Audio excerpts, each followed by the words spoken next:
Good evening. Thank you to everyone joining in the live. Thank you to those that will be watching the replay. I'm so happy to have you here. I appreciate every single one of you. I'm sorry about the holdup, but we had a little situation with a granddaughter real quick. So tonight we're going to do something just a little bit different. So far, we've presented the facts of the case. Some of that has been pretty intensive as far as like legal documents, things like that. So tonight, I just want for you all to have an opportunity to call in or to come up on panel and really just discuss your thoughts and opinions on the case.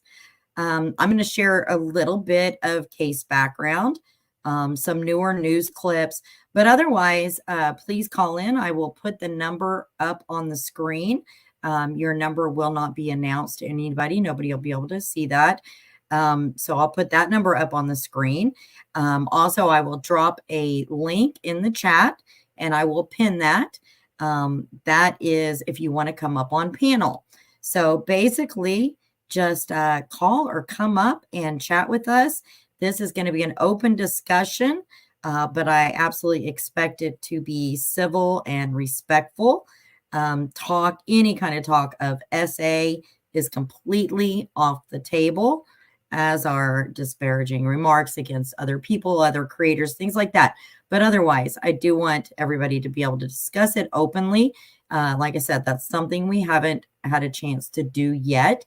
Hopefully, Tara may be joining us later. I'm not sure, but hopefully some will be more than happy, like I said, to call in or to come on panel. So with that said, again, thank you for joining us. Let me get the call up number real quick, and then I'll pin that link to come on panel in the chat. If you do decide to come up on panel, you'll need to have your YouTube turned off on whatever device you use when you click that link. So if you're on your iPhone and you click the link, make sure you exit out of your YouTube app first, or we'll get a horrible echo. And if we get that, then I'll have to drop you from the panel and then you can come back up. But any sounds in your background will be able to be heard, that kind of thing. You do not have to show your face. You don't have to be on camera. I will ask you to show me your face, and that's behind the scenes. It will be covered up. I just need to see that you're not going to, like moon the chat or anything crazy like that. We don't want any of that nonsense. But after that, you are absolutely welcome to turn your camera off if that's what you choose to do. So real quick, let me just drop this link in the chat. And as well, again, please be respectful with your comments. I do want it to be an open discussion. At the same time, I also want you guys to be able to kind of speak your opinions freely and think about this and talk about it. So let me pin that real quick. Okay, so the StreamYard link is pinned at the top of the chat. Make sure you have, if you're not real used to YouTube, you'll see either right underneath the live chat, it'll say top messages or all messages. And if you click the little gear to the right-hand side, you can change that under the chat filter, so you can make it all messages. So I would turn it on all messages. Otherwise, you're not going to see a lot of them that show up in the chat feed. So with that said, again, thank you for being here. To the mods, I appreciate you so much. They have all worked hard. Let me get the live call thing up.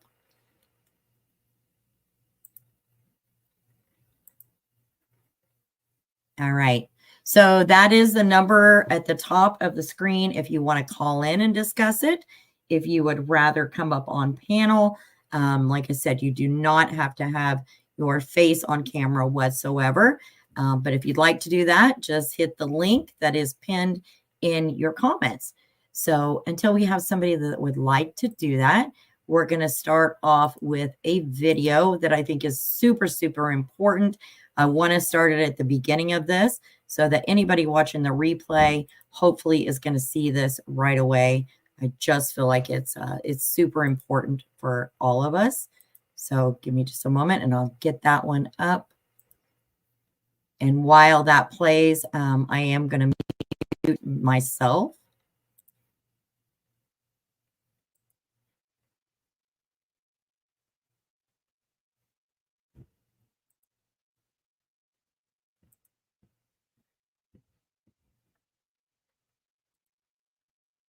To this Hugoton case, many of you have asked us why a contentious custody exchange didn't happen at a safer location rather than in rural Oklahoma. 12 News reporter Brock Wilson is with us in studio here. He's been looking into Wow, this. thank you so much, Sonia. I know you support so many channels, and I really appreciate you. You've been with me you may for think quite a while. performing a custody exchange somewhere like a police station would be a safer spot than along the side of the highway. Experts say while these locations may be good for exchanging something you've sold online, they aren't necessarily equipped to monitor custody exchanges.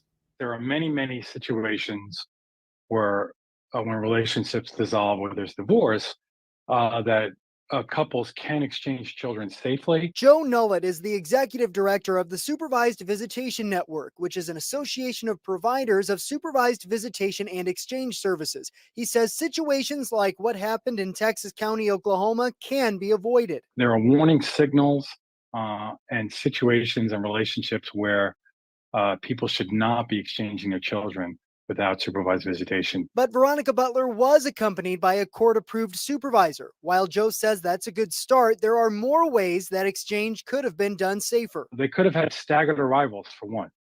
Don't have the people there at the same time. It ensures that that parent who is vulnerable can get there, drop their kids off without fear of being followed, without fear of seeing the other parent. And he says, don't just assume because you're outside a police station or sheriff's office, you're safe. There's been shootings and actual homicides at police stations because these are unmonitored. Because cameras aren't guaranteed to stop violence. He says in order to prevent future tragedies, communities should invest in the proper resources to make custody disputes safer. Communities need to invest financial dollars in keeping victims of domestic violence in particular safe from these exchanges, because it's too often.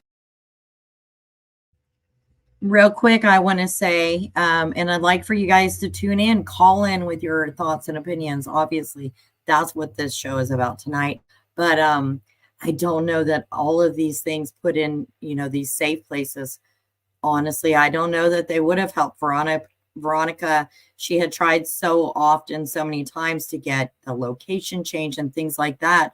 So, and we know that they had tried a prior attempt on her, and that I don't believe is the only one. I do know that they had a tracker put on her car at one time. I mean, they really kind of haunted her for a long time. So I'm not so sure that all of these safety measures put in place would have helped this situation, but I certainly know that in other cases that I've covered, it most definitely would have helped in those situations. It's happening too often in our communities.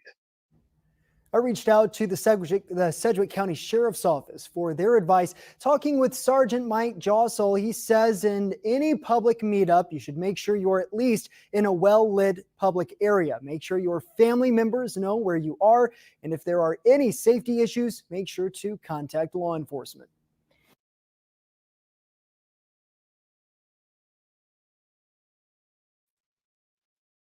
All right. So that was the first thing. And I just kind of wanted to really put that out more as a public message kind of thing.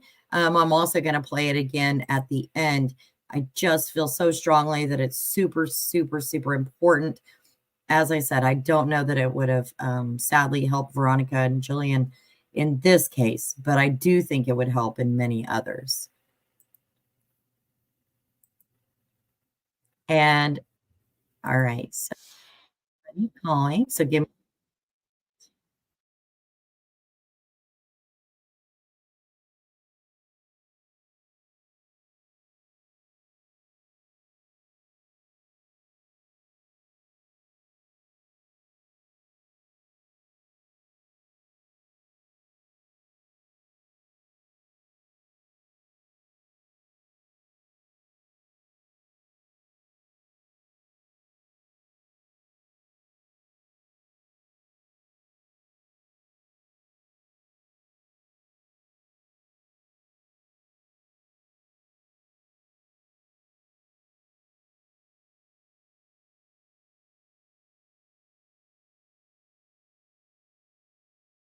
And all right, so it is unmuted.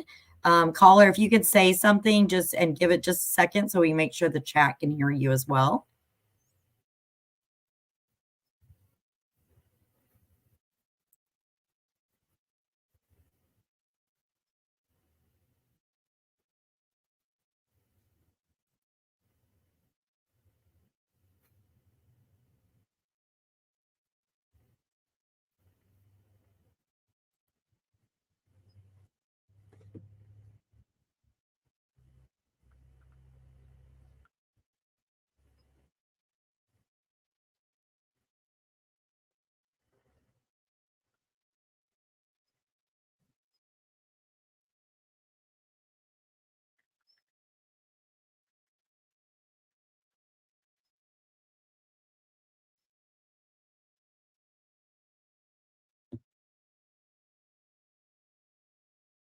Right. Okay. Give me just one moment because they can't hear you. So let me change that setting real fast.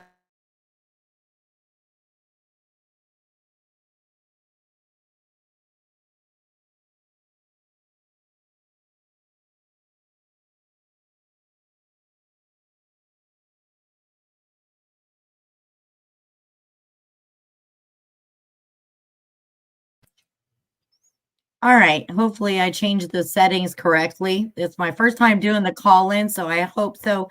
Let's give the chat 1 second. And chat, if you can hear the caller now, will you just like please put a 1 in the chat?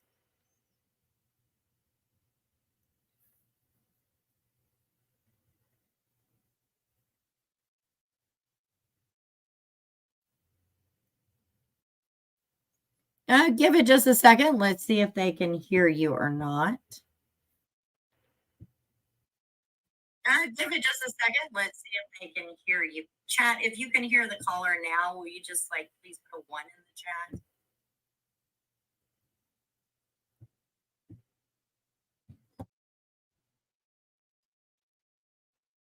Settings correctly. It's my first.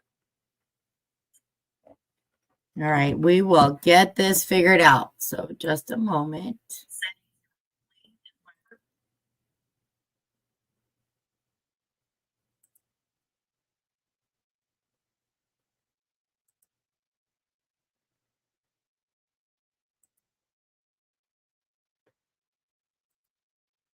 All right, now you can say something again real quick and see if we can hear you.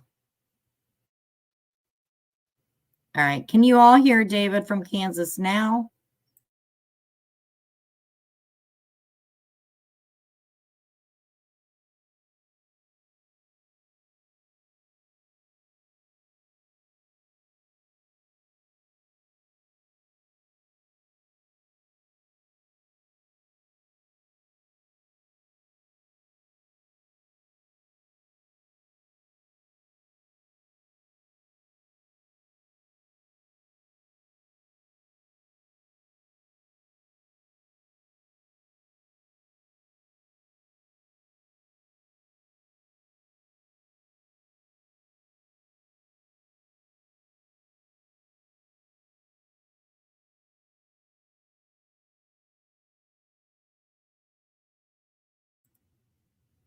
All right, so I'm not sure that they can hear you now.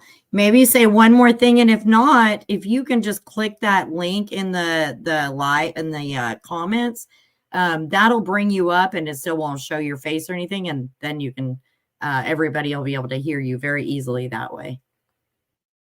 Well, it looks like I'm going to have to work on figuring the other out. So sorry about that.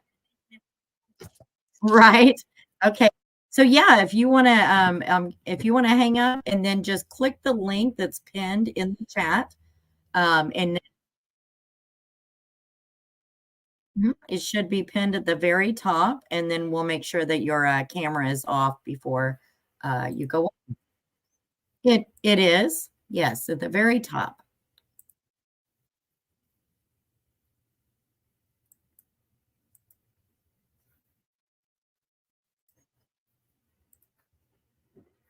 Yes. All right. So once you've clicked it, it's going to show that I have somebody in the back, and I'll see that as soon as it. Okay.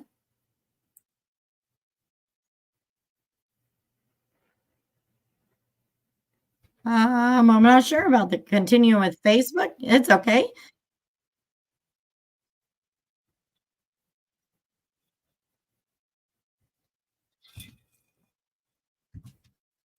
Yeah, yeah. Go to continue with YouTube. Yes. Right. CB Slinger. I'm a newbie here. A newbie on live calls. I'm I'm sure somebody will figure it out and help me eventually. But yeah, so you all can't hear him. He's going to drop down out of the call, and then he's going to come up on the panel. And we're not going to show face or anything, but he's going to come up on the panel. So as soon as I see that you've gone in the back chat, I'll bring you up.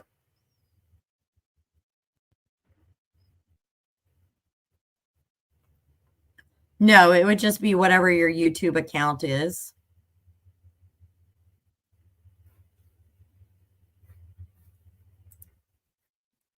Patty, I feel the same as you. I do feel that Paul could still be arrested at a later date. And I'm sorry, but I also because this is an open discussion, these are opinions only. I'm not going to say anything in this live is going to be factual. It's opinions, and it's a discussion. So I also still feel that at least one of the two cooks may be arrested. I felt that from the beginning. So let me see. So I still don't see you in the back. So I'm going to hang up on the voice. I'm going to hang up on the voice and then click that link. Click that link again that is pinned at the top. So I'm going to hang it up now. Okay, so I've hung up.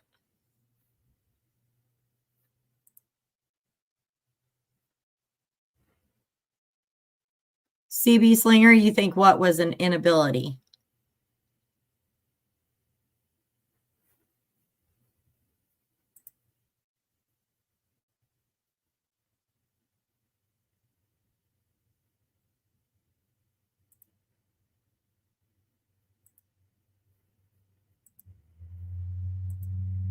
Let me drop that link again in the chat just in case he has a hard time. Anybody else, you're more than welcome to join us.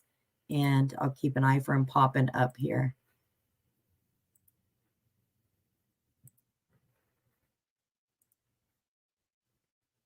So while we're waiting on that, the next thing I was going to go over, somebody in our Facebook group was so kind to create this timeline. And I was just gonna go through the timeline real quick with everybody. So on May 5th, 2021, Veronica was awarded full custody of her children, and Wrangler was to receive standard visitation. Then on December 7th of 2022, the court awarded Wrangler full custody, with Veronica having supervised visitation. This followed an appeal that was filed by Wrangler in August of 2022. Then on February 24th, witness statements and arrest affidavits show that an attempt was made to murder Veronica at her home in Hugoton, Kansas in February of 2024. In attendance at this attempt were Adams, Cullum, Cole, and Cora Twombly, and Grice. Evidence shows Tiffany Adams purchasing 3 prepaid cell phones on February 13th, which did later ping off cell phone towers at the scene of the crime on March 30th. In mid to late February, Adams made threats to the judge presiding over the case in Cimarron County, resulting in the judge being placed in police protection. And last I knew, she still was. And unfortunately, I don't think he hasn't been able to get the link. March 13th, after Tiffany Adams has stepped in as an intervener in the case, she is found to have been illegally withholding the children from their parents. Her attorneys file a motion to withdraw as her counsel on this date. So, remember, I've told you she wasn't just keeping them from Veronica. She had also been keeping them from Wrangler for quite some time, a good year. March 18th of this year, a motion was filed for Veronica to receive extended visitation with her children. Her attorney stated that it was likely it would be awarded to her, and I firmly believe that as well. On March 22nd, 2023, Wrangler was admitted, that's 24. Wrangler was admitted to a court-ordered rehab facility following jail time from a domestic violence charge against his current wife. The charges were dropped. March 23rd, Tiffany Adams purchases 5 stun guns. Then on March 29th, Adams leaves the children with Barrett and Lacey Cook overnight. Cora Twombly tells her 16-year-old daughter that they would not be home in the morning and that they would be on a quote-unquote mission. Colum does quote-unquote dirt work with a skid steer below a dam on property he leases from Jamie Beasley in rural Texas County. March 30th at 9 a.m., this is the day of the crimes. Butler had told family she is to pick up her children at 10 a.m. from Adams. Butler receives a call from Adams at 9 a.m. It's unknown what was said on this call, but it's known that Butler was already picking up Kelley for supervised visitation before heading to Four Corners, Oklahoma to pick up her children. At 9:40 a.m., Butler and Kelley's phones last ping off a tower at Highway 95 and Road L in Texas County, Oklahoma, approximately 5 miles north of Four Corners. Burner phones purchased by Adams also ping off this tower around the same time. And those of you that have watched our lives, I've told you there is a cell tower, it's right there, right off of that dirt road on the highway. April 1st, OSBI searched Adams' phones and found searches for taser pain level, gun shops, prepaid cell phones, and how to get someone out of their house. On April 3rd, OSBI interviews Cora's 16-year-old daughter, and I think somebody did just pop up in the back. Okay, so I'll bring you up in just a moment. I'm almost finished with this. So at 10:16 to 10:35 in the morning on the 30th, the burner phones did ping off the towers below a dam on property that Colum leases from Beasley, where it was later discovered that a hole had been dug, filled in, and covered with hay. By noon on the 30th, Adam picks the children up from the cook's residence before noon. Twombly's return home to their daughter. They divulged that they had, quote unquote, taken care of Veronica and disposed of the bodies, and instruct her, the 16-year-old, her, to clean the inside of the vehicle they left and returned in that day. That angers me. 12:09 p.m. After Veronica didn't return, her family members went searching for her and found the car abandoned at Highway 95 and Road L, immediately notifying authorities. At the scene, there was blood on the roadway. Butler's glasses, a broken hammer, and a pistol magazine was inside Kelley's purse. Then on April 12th, the probable cause for arrest affidavits are filed for the Twomblys, Adams, and Colum. On April 13th, Cole and Cora Twombly, Adams, and Colum are arrested on conspiracy to commit murder in the first degree, 2 counts of murder in the first degree, and 2 counts of kidnapping. April 14th, authorities recovered both of their bodies on land that Tad Colum leased in rural Texas County, Oklahoma. So that is the timeline. And let me bring David up real quick. All right, so it doesn't look like you have a camera on or anything, so that's great. Can you hear me, David? I can. All right, perfect. I think everybody else can probably hear you too. So we're set. Thank you, Kari, for what you're doing and bringing the details of this horrible, horrific event to light.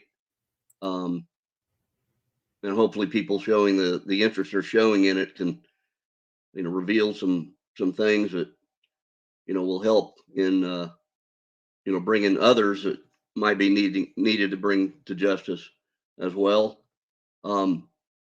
What has been tickling in my mind is, I don't have a lot of detail about it, but as Veronica's it's either her brother or half brother, and the allegation of abuse of the two daughters, and the evil people that perpetrated this, and which is probably not just these four, but I can see where Granny, if I'm in her shoes, being a grandmother of these two little girls, and the allegation of the sexual abuse perpetrated by the brother on Veronica's side of the family. And then from another source, I heard that there had been allegations against, which I do not have a name, I apologize, his name, perpetrated against his own half brother.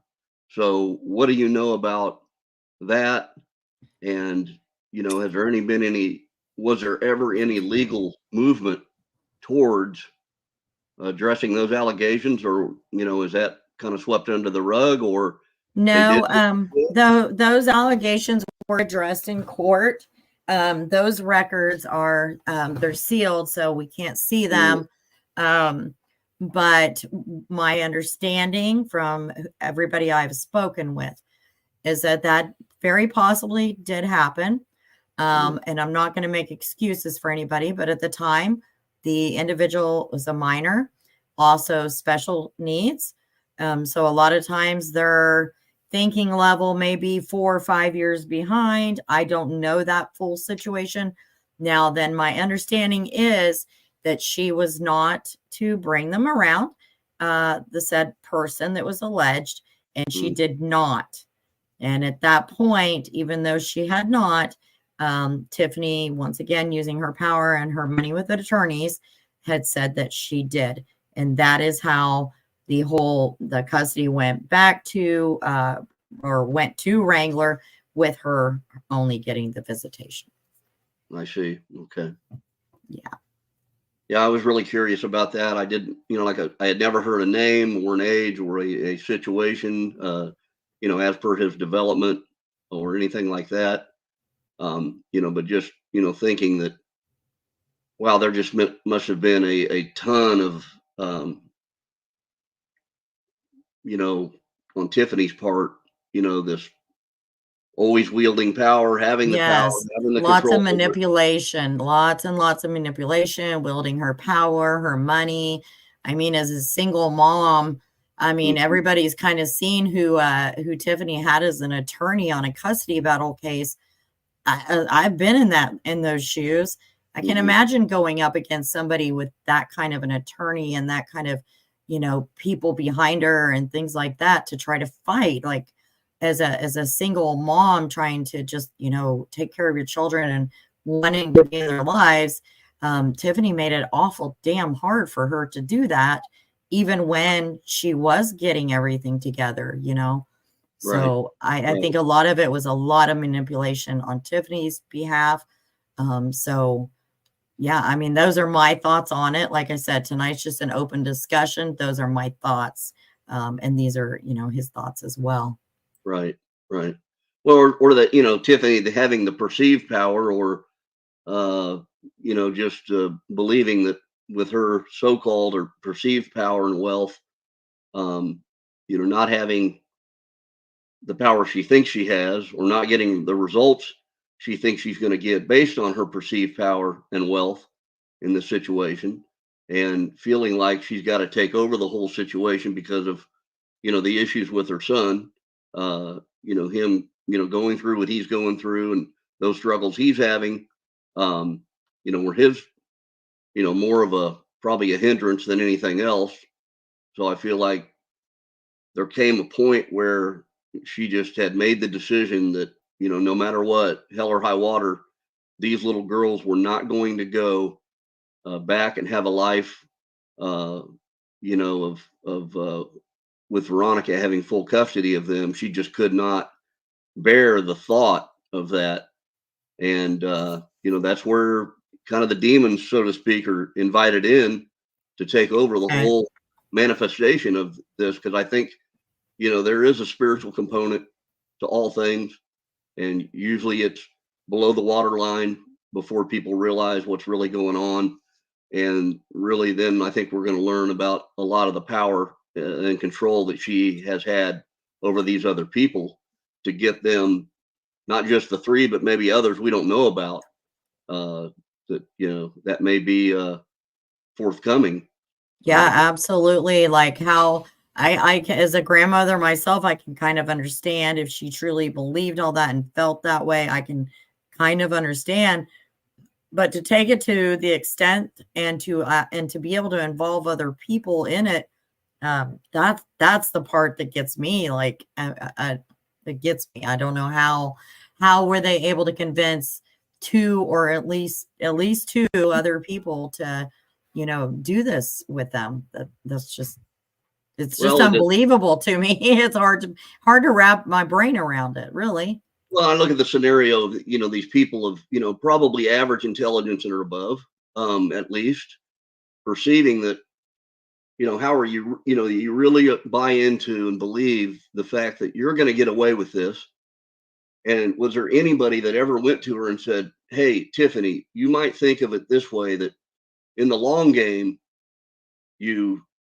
make peace with Veronica, because these are your granddaughters. If you want to have a relationship with them and a life with them, vilifying their mother, no matter what's going on, if you're afraid of what's happened with the half brother or the brother that has allegedly perpetrated, abuse, which it appears, have not, been, corroborated. It seems up in the air to me, that nobody, would have gone to her and got to her and say, look, it's better to play the long game and, have a relationship with her so you can have a relationship with your granddaughters. Because if you do something like this, the odds of you getting away with it is slim to none. And when these little girls aren't little anymore, and if you don't get the chair or the gallows, how are you going to live with the fact knowing that your granddaughters are going to grow up and learn what you did to their mother, and they're going to go from loving you as their grandmother to, hating your guts? Is that something, that you're willing to live with? And I just can't imagine that she didn't, even think about that possible Right. scenario. Yeah, and people are pointing out, so Veronica has a son and a daughter. And then yes, it is in the court documents that Wrangler admitted that his mom may have been coaching the kids about that essay and forcing him to lie as well. And Okay. if he didn't lie, and we have it that she'd take a pew pew to him in the head. So and that's kind of what I've gathered by many people that know them, people in their family. She really yielded a lot of power and money over their heads. And I just think it was all a control thing. I truly do. I don't understand why somebody would need so much control. Usually, you want, both parents to have some kind of involvement.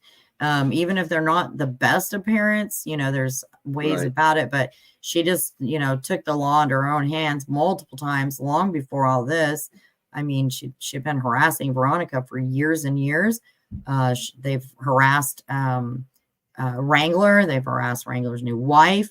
They've harassed previous people that he was with.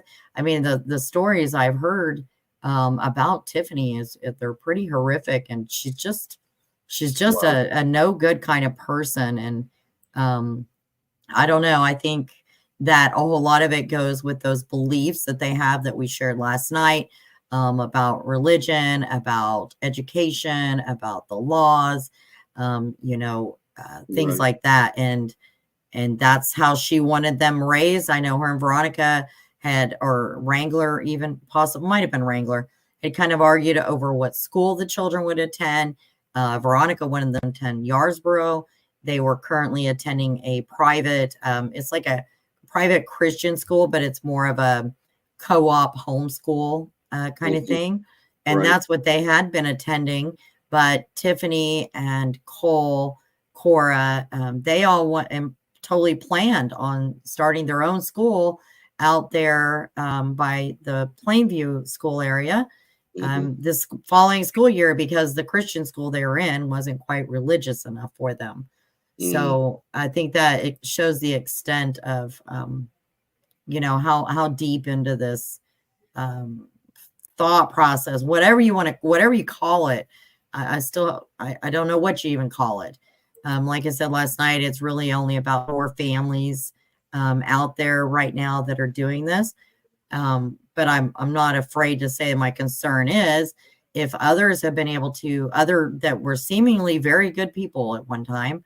I've heard a lot of good stories about Cora and Cole. I truly have. How did they get into this? How did the cooks get wrapped up into this? Those questions. Yeah, Those there's a are lot to it. mhm. There's a lot to it, and unfortunately, how once again religion or religiosity gets a bad rap for the evils, perpetrated by people that have that spirit of or desire of control, and they don't get what they want when they want it. They don't get it the way they want, and then it seems like the psychopathy takes root, and it's just gets worse and worse. And I do remember, I don't know if it was your show or another, talked about the question of why in these pickups and meetups didn't they, with a history of this volatility, not, it's easy to, Monday morning quarterback a lot of this stuff, but, uh, meet at the police station or meet at the sheriff's office or, have law enforcement that, would probably yield the time to, you know, kind of supervise a meetup, these pickups and drop offs of the kids. So it's something I was thinking about. Definitely. And the area that they were going to meet at, I have.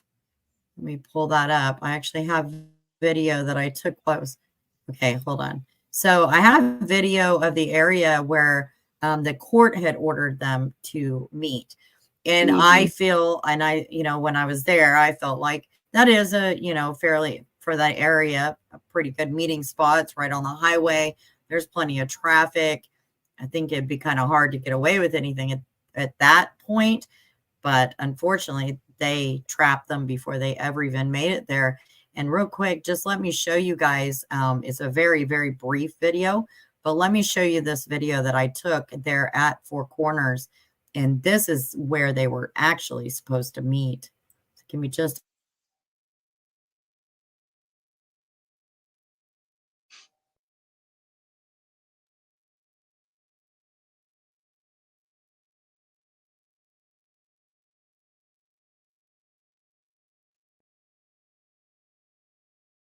Hmm.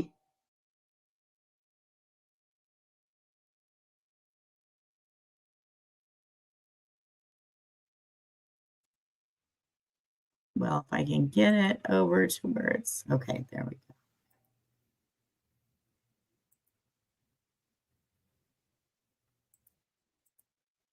Okay, so this is Four Corners. This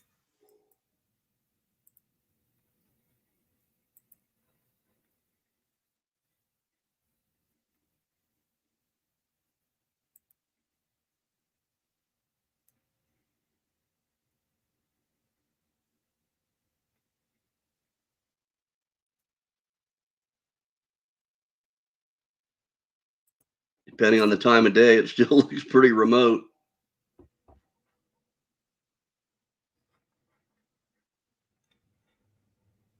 yeah, they should have been meeting around 9 a.m. Mm. on a Saturday morning.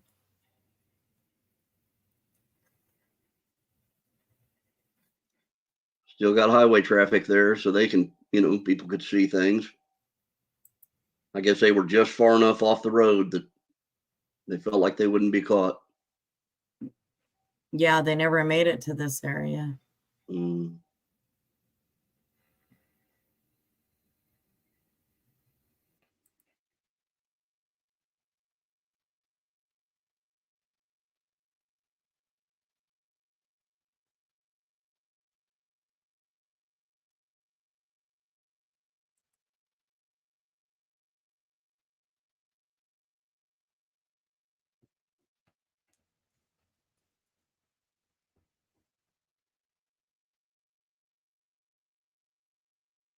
Looks like a scene from Now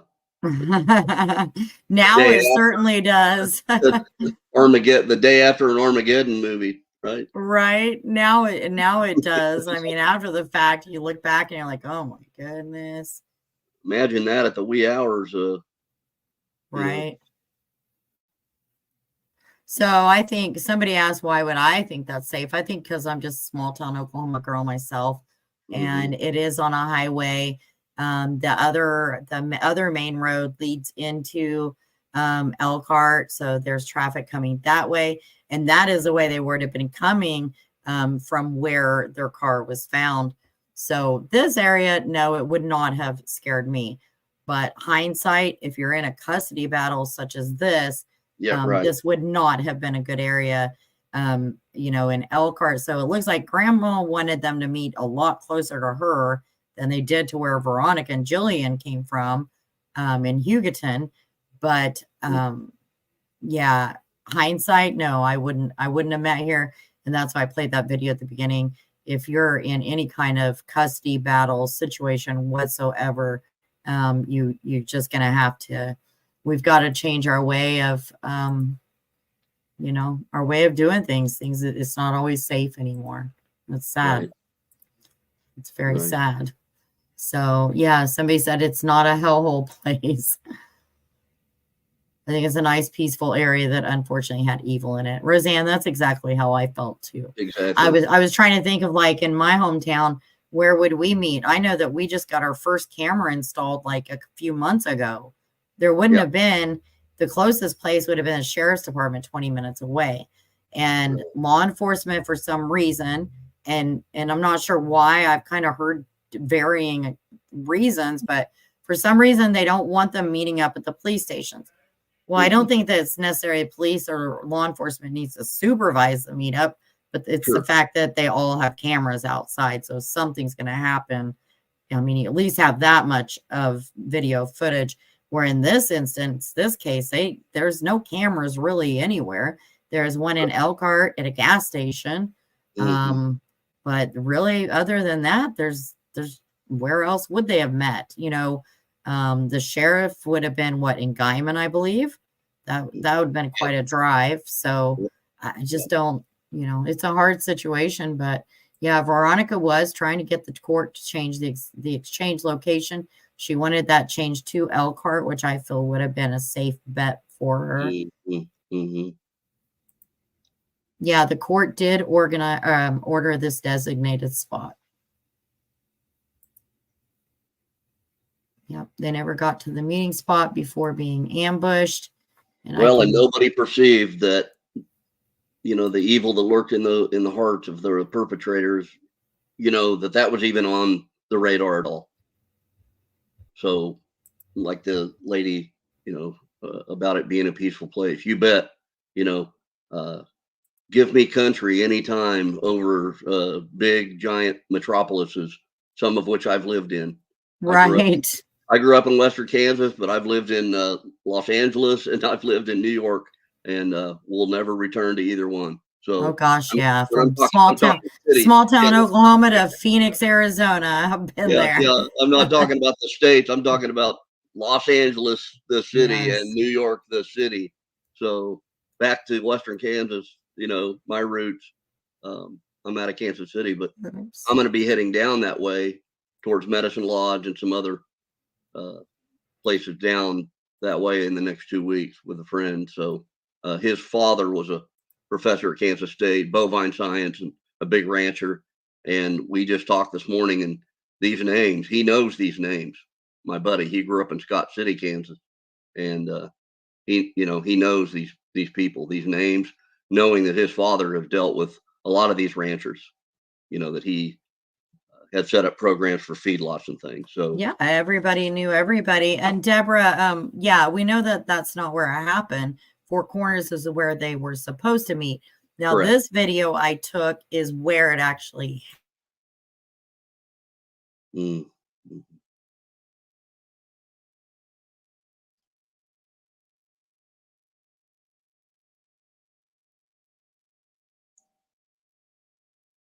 Okay.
So real quick, I just want to add, this is where the blood spots originally were. That is covered in what most people call cat litter. That's covered in cat litter. My understanding is that that cat litter was also found inside of the car.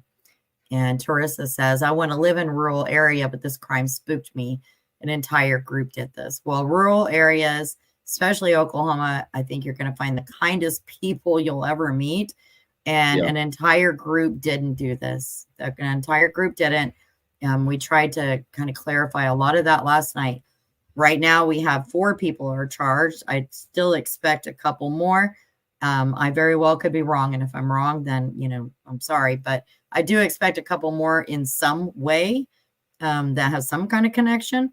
But it's really just these 4 families that are this misfits group. So it's not a huge like reservation compound. It's nothing like that. Other people have gone to their meetings. They didn't realize, you know, so like the meetings would be like normal, what you would expect. But these families were extremists. And it appears to me from what I'm hearing from people that actually had gone to the meetings, knew the people, a lot of this was kept behind closed doors. So, you know, they didn't go out and just blab it to everybody kind of thing. So I really believe at this point, it is 4 families that are involved in the misfits. It is not an entire community or anything like that. I just wanted to clarify that in case somebody, you know, anybody had not seen last night's. Yeah, Shane, thanks for sharing that, Kari, because I think that's what a lot of people's perceptions might be, that, you know, we have a Waco thing going on here. And Yeah, it's nothing like that. Population of the group, not Right. anything disparaging against the 4, you know, the poor folks that, you know, what was perpetrated Definitely. in Waco for sure. But I'm just, you know, saying that I think that's what people initially in their Yeah. mind, their initial perception is, you know, yes, everything's got to start small and it grows large, and maybe it would have at one point, you know, but with something like this, I can't imagine they're going to have any future members joining after, you know, this kind of Right. These little holes that you see on the screen, we believe this is probably where law enforcement might have dug up a little bit, you know, like little blood and things like that to test it. But that's what you're looking at there. Yeah.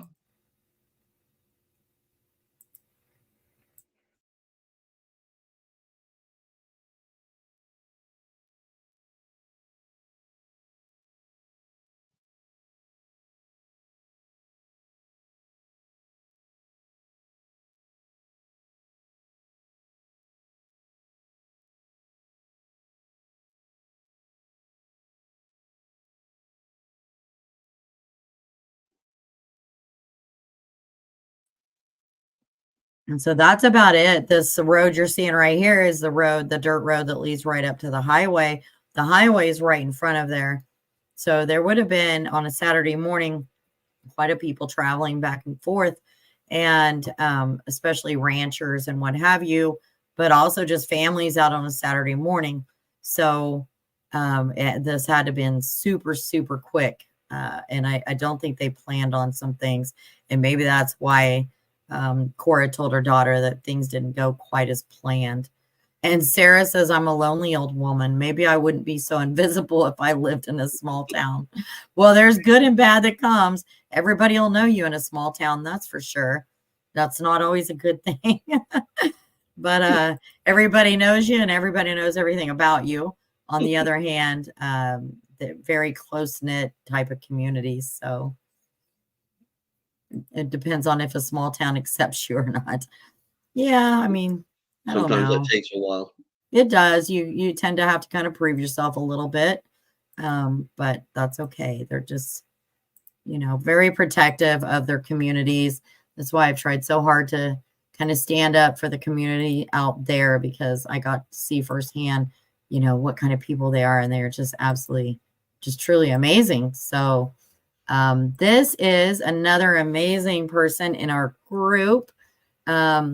Made these maps, and let me tell you, I'm so thankful, because I couldn't have, I don't think I could have done this, But so this is just an overview of it. And so you can see Tiffany Adams' house over there on the left. And you can see the route she would have had to take to get to where the cars were. So here on the right is Four Corners, but they stopped Veronica up here on the top right. Jamie Beasley's property and where the bodies were found. You can see where that is, kind of halfway in between. And then Tad Cullum, obviously, that's Tiffany Adams' boyfriend. That's his house. That's the location to the properties where the bodies were found. Cole and Cora Twombly's house is down here. And that is actually called Griggs, Oklahoma. I believe it's an unincorporated area. So pretty much kind of whatever goes, I think. And here's another one that she did, just showing where, again, Tad Cullum's residence in, Jamie Beasley's land where they found them. My understanding of those dams, the dam did not have water in it. So when they call it a dam, it maybe had been at one time. My understanding is it doesn't have any water or anything like that in it.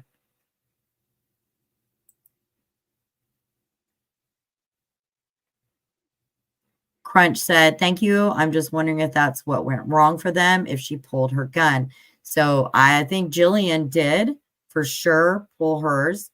I'm surprised that Veronica didn't have one. I mean, Veronica's fiance is a police officer in Kansas.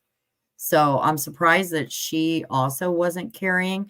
Carrying in Oklahoma is pretty normal, I'd say. I mean, it probably seems weird for somebody from New York or California to think that carrying is normal, but I'd say a big majority of people, at least in Oklahoma, do. And I would have thought that that Veronica would be as well. But what I have heard of Veronica, she would have absolutely fought with everything she had in her. So no doubt they both put up a fight, I think, and that's where things got a little bit hairy, that they weren't quite counting on these women being able to fight back like that. And then the next one is just a smaller kind of version of that same area. This is Jamie Beasley's land. Again, we are not going after Beasley. I believe he is a completely innocent person in this. And it's really horrible that his name has had to be drug into it. And until we are told differently, I'm going to assume that Beasley is 100% innocent. And I really appreciate if all of our group members and chat members would kind of respect that as well. In a small town, it's super easy to destroy somebody's reputation. And we're definitely not trying to do that. Then again, so on the right-hand side, you have Beasley's property. Over to the left where it is circled is the dam. And the bodies were found underneath this dam near the barn. You know, Kari, if I may ask you another question. Yeah, go right ahead. Was there any indication or any thought that maybe they were planning on, taking the car, leaving the car? I'm just thinking in the, standing in the shoes of the criminal mind, so to speak, of, why did they leave the car? I'm glad they did. Don't get me wrong. I'm just saying, it just made a lot more sense. Going back to, if you ever saw that movie, Hoffa, with Jack Nicholson playing Hoffa, how they pulled that off at that, that highway restaurant, just loaded the car. Right. With the bodies in it, just boom, right up the ramps, right into a box truck, and off it went down the road. Like I said, I'm glad they did not do that. But, that's something I was thinking about last night. It's like, wow, they, if you're going to pull it off, thank God they made the mistakes they did. Otherwise, this thing could be it could have gone unsolved. Yeah, they made a lot of mistakes. And I too have wondered, why'd they leave the car there? Right. And the only thing I can think of is they ran out of time. I know when I was out there that there was, there were multiple witnesses that saw them there. So I'm guessing they just ran out of time and they weren't able to do that. You know, there's the kidnapping charges. Does that mean, and somebody asked, is speculation allowed here? Yes, tonight. That's we're just discussing it. We're just kind of going over it. You know, what is everybody's true thoughts and feelings on it, and how did this play out? But I do wonder if maybe they didn't intend to move that car and do something with it, and then something happened. Jilian got out. Jilian had a gun. That went south for them. They were seen by, you know, eyewitnesses. They didn't have time to do it. I'm not really sure, but I think that's a really big question that I still have for sure. So as far as like cash and stuff, they don't know. Tiffany does not have a lot of cash. What she does have is a lot of land and inheritance in land. But that also is tied up. You know, they're farmers, they're ranchers. A lot of what they have equity is in, you know, I'm going to assume that it's going to be equipment, land, things like that. And those can add up into the millions. But with that also, they probably have some hefty loans, mortgages, things like that. We've all seen her records. She's not real good at paying her normal bills. So I would assume she's a little bit cash strapped, which is why I think that they are all going to get public defenders. Because if any of them can afford legal defense for a DP case, I don't think they can. I just don't think they can. So yes, Tad leases the land from Beasley, and he just recently leased it, like within the last couple months or so, is my understanding. Phoebe said, I think their full intention was to bury the car with the bodies in it. Well, that's what would make sense. That's possible. He was digging a pretty deep hole. I think it was 20 feet or something like that. It was quite the hole. Let's see. I think 10 feet is what I've heard. That might be right. But for the car, and, you know, I hate, you know, it's dichotomy, but good criminals, let's not, you know, glorify that, you know, the ones in the business, the mob, so to speak, the holes are always done in advance. They're always dug in advance. So part of the planning. One question I have, Kari, if I may, the burner phones. Never used one or heard about them, but they had 4 or 5 of these burner phones.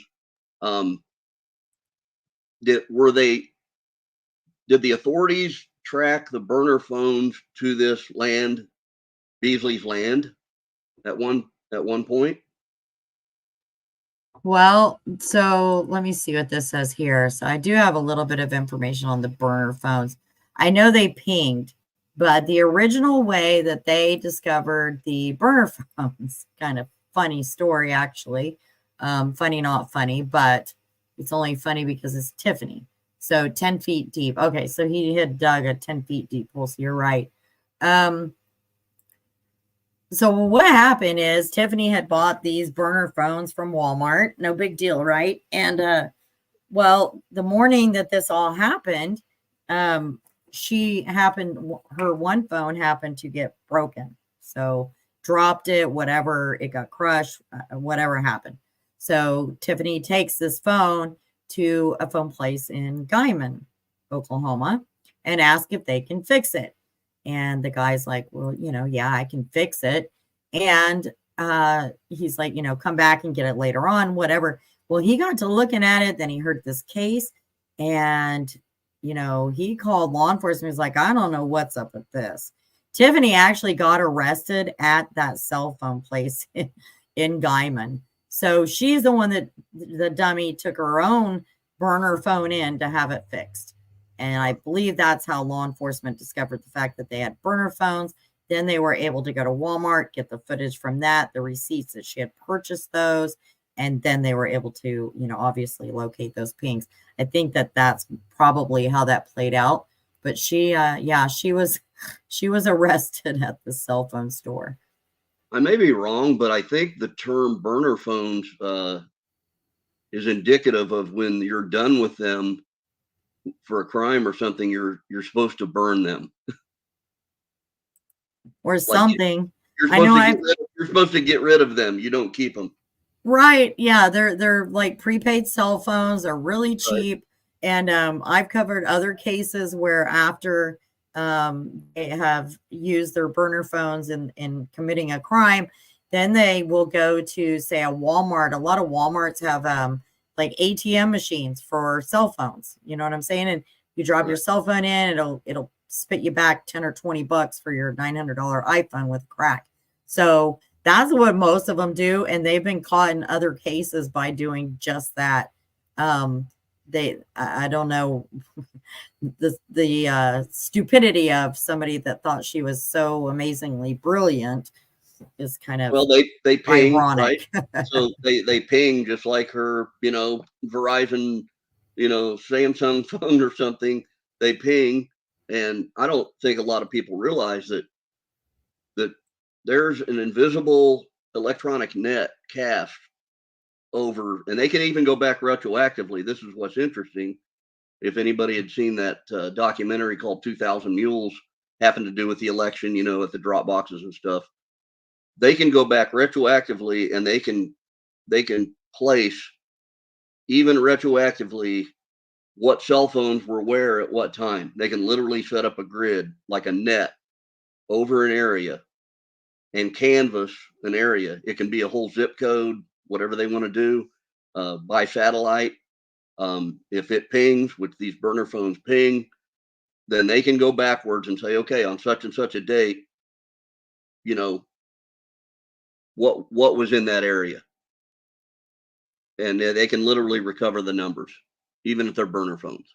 Yeah, and the even dumber part of all this, like I said, I was right there where the car was found. There is literally a cell phone tower right there on that highway, Right. across a dirt road from where the car was found. There's a field, and right in front of that field at the highway is a cell tower. I mean, they couldn't have gotten any close to a cell tower if they tried.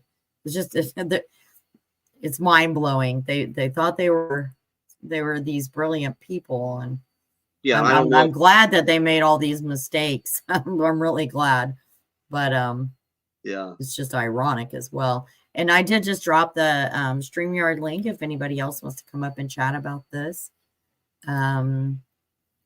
How do we think Tiffany will be you treated? cut me loose anytime you want, Kari. Oh no, you're fine. You're fine. Just in case somebody else wants to talk too. How do I think Tiffany will be treated in jail? My guess is right now she's not in general. None of them would be in general population. For one, they don't want, they want to keep guard of them very closely so that nobody hurts themselves, because we need them available for trial. And for the second reason, so nobody else hurts them, because we need them available for trial. So I'd imagine, at least for the time being, they're probably going to be kind of in secluded population. Yeah, they'll be in solitary. Yeah, I'm pretty sure they would be, especially with crimes like this. And So probably under watch, suicide watch. Right. That's usually how it goes. I'm not sure, but that's usually how it goes. I would assume it will there as well. Yeah. I think if there was one that wanted to off themselves, my money's on Cora. Right. Yep. And sadly, I think that's kind of the consensus, is that Cora very well could be the one that breaks. And I hope she does. They're not going to get out of this. There's no way out of this. They have way too much information, way too much evidence. But I still think that FBI is going to be monitoring and keeping a very close eye on the others that are involved in the Misfit group. And like I said, that's 4 families that I'm aware of. It's 4 families. I say that because those are the exact same names that came up from day 3 when I was covering this. It has never changed, and it was all came to be correct. And then we've just put, 2 and 2 together, like, Cooks live on Tad's land, and Cook's mailing address is Tiffany's home address, kind of things like that. Paul Grice and the Cooks all filed to denounce their United States citizenship at the same time, last year. I think that Tiffany and Tad didn't do that because it would have looked horrible in court. She gets about 400,000 a year just in USDA subsidies for her land.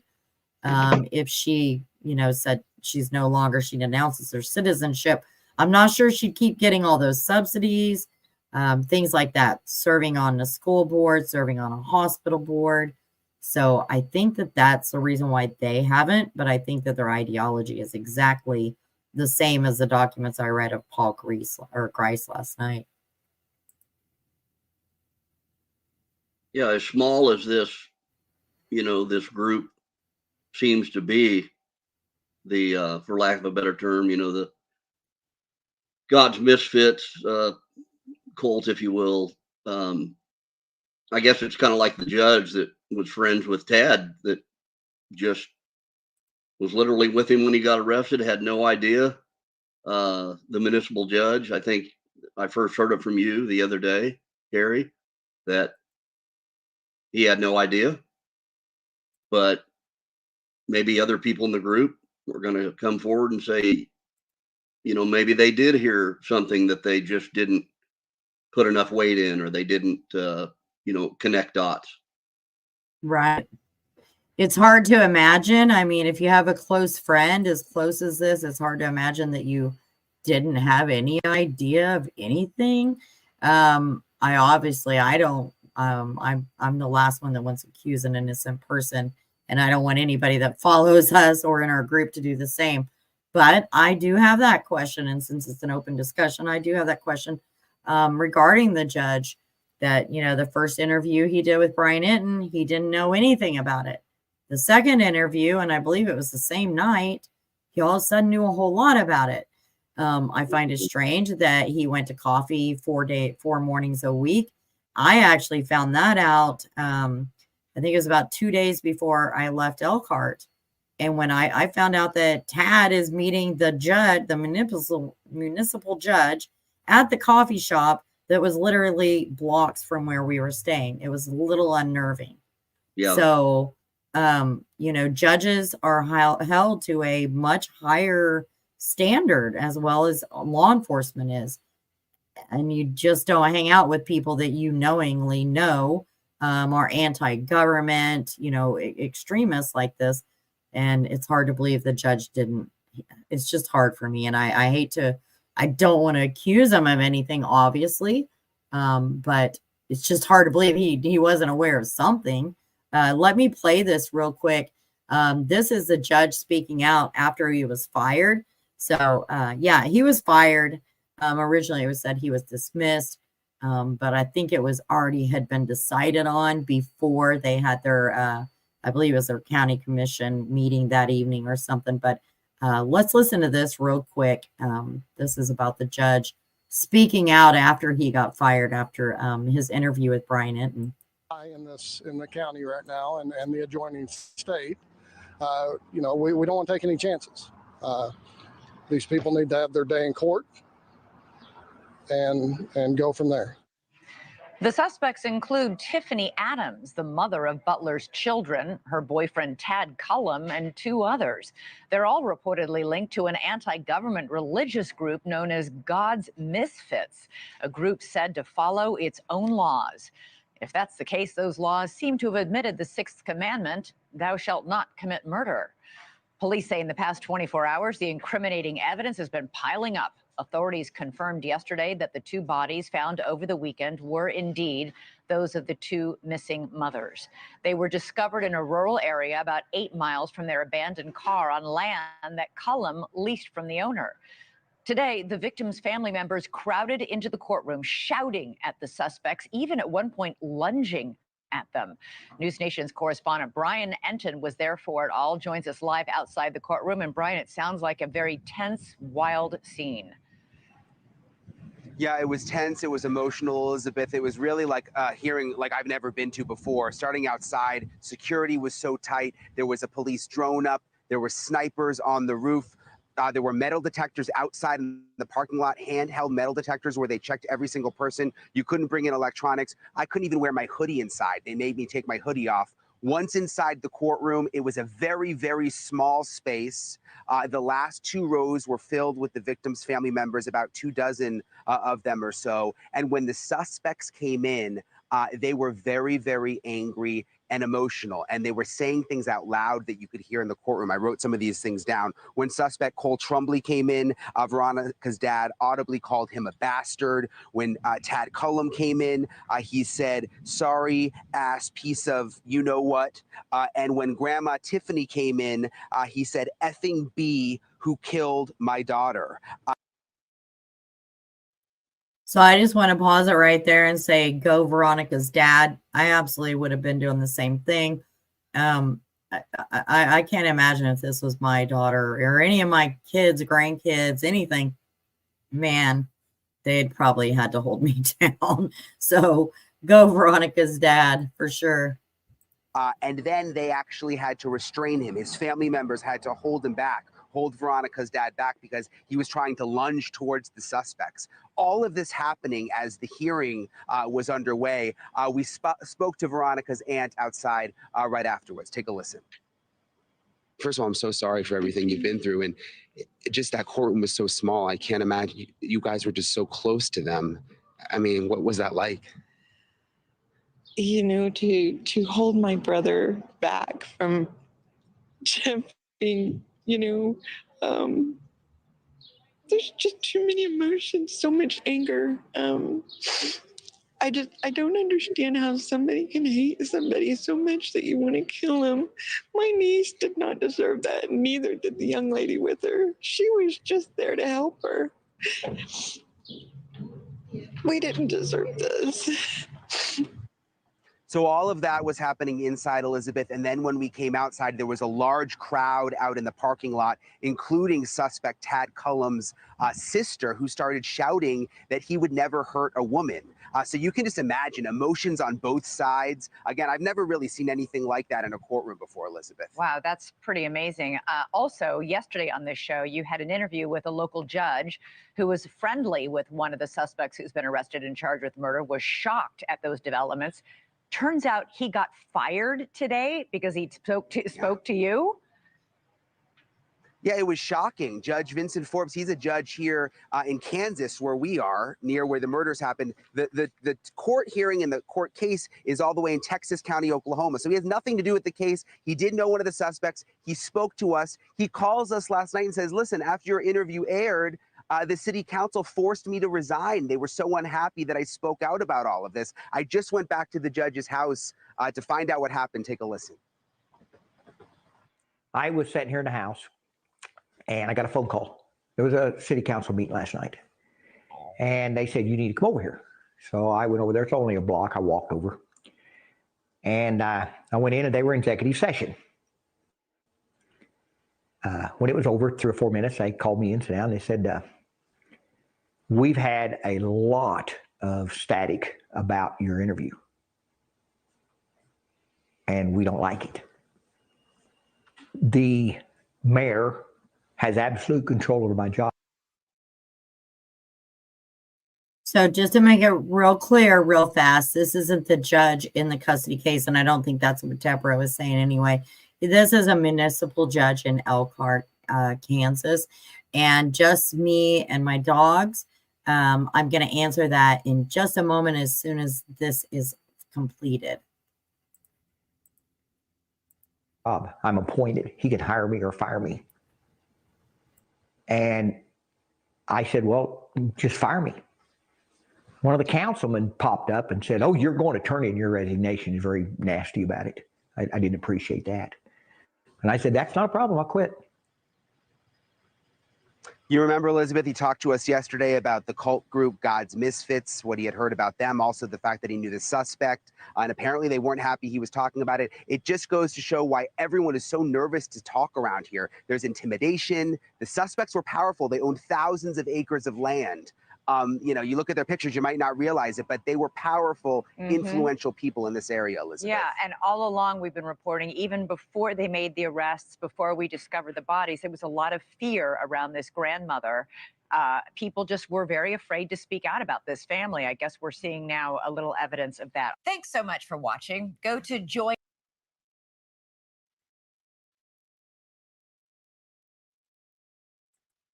All right, so back to just me and my dog's question.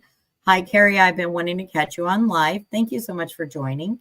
I had a question about the quote that one of the monsters said that they knew the path the judge took. What exactly were they referring to? Well, let me show you. So the judge would drive a portion of the way to work, and then he would walk the rest of the way, and that was his normal routine. And so in the papers, this is going to be the probable cause statement. It does say Rickman's grandmother, Debbie Knox Davis, reported that in mid to late February 24, Rickman, which would be Wrangler, told her they didn't have to worry about the custody battle much longer because Adams had it under control, that Adams knew the path the judge walked to work, and quote unquote, we will take out Veronica at drop off. Rickman was confirmed to be in a rehabilitation facility in Oklahoma City at the time of the disappearance. The children remain in the custody of Adams. Rickman denied having told the grandmother that information. But I do know from being there that the judge, the initial judge, the one that initially gave Veronica custody, Wrangler tried to appeal that. The judge again gave Veronica custody. Then they did appeal it to a higher court, and Wrangler got custody at that point. So hopefully that answers your question there.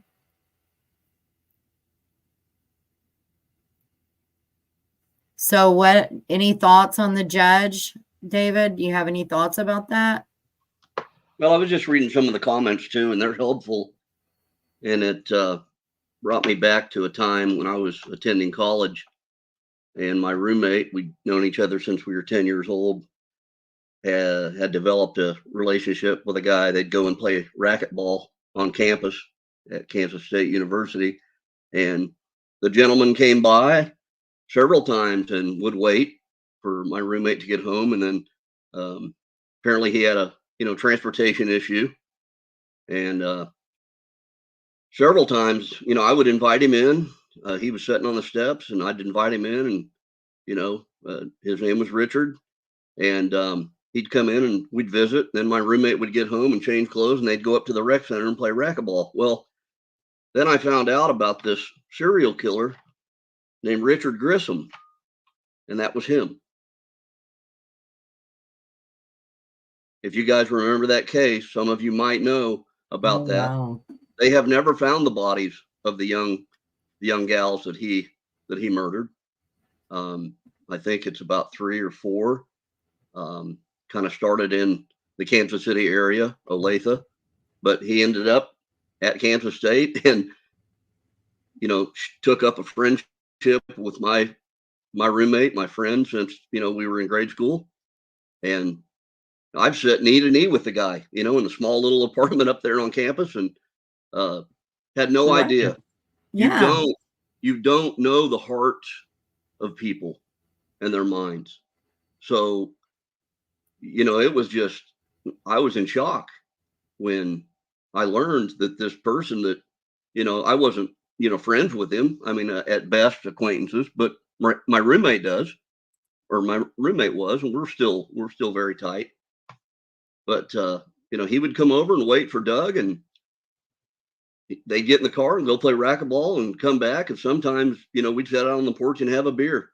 Had no idea that this guy, and this was at a point in his serial killer career, if you will, that, there were victims before we got to know him and victims after.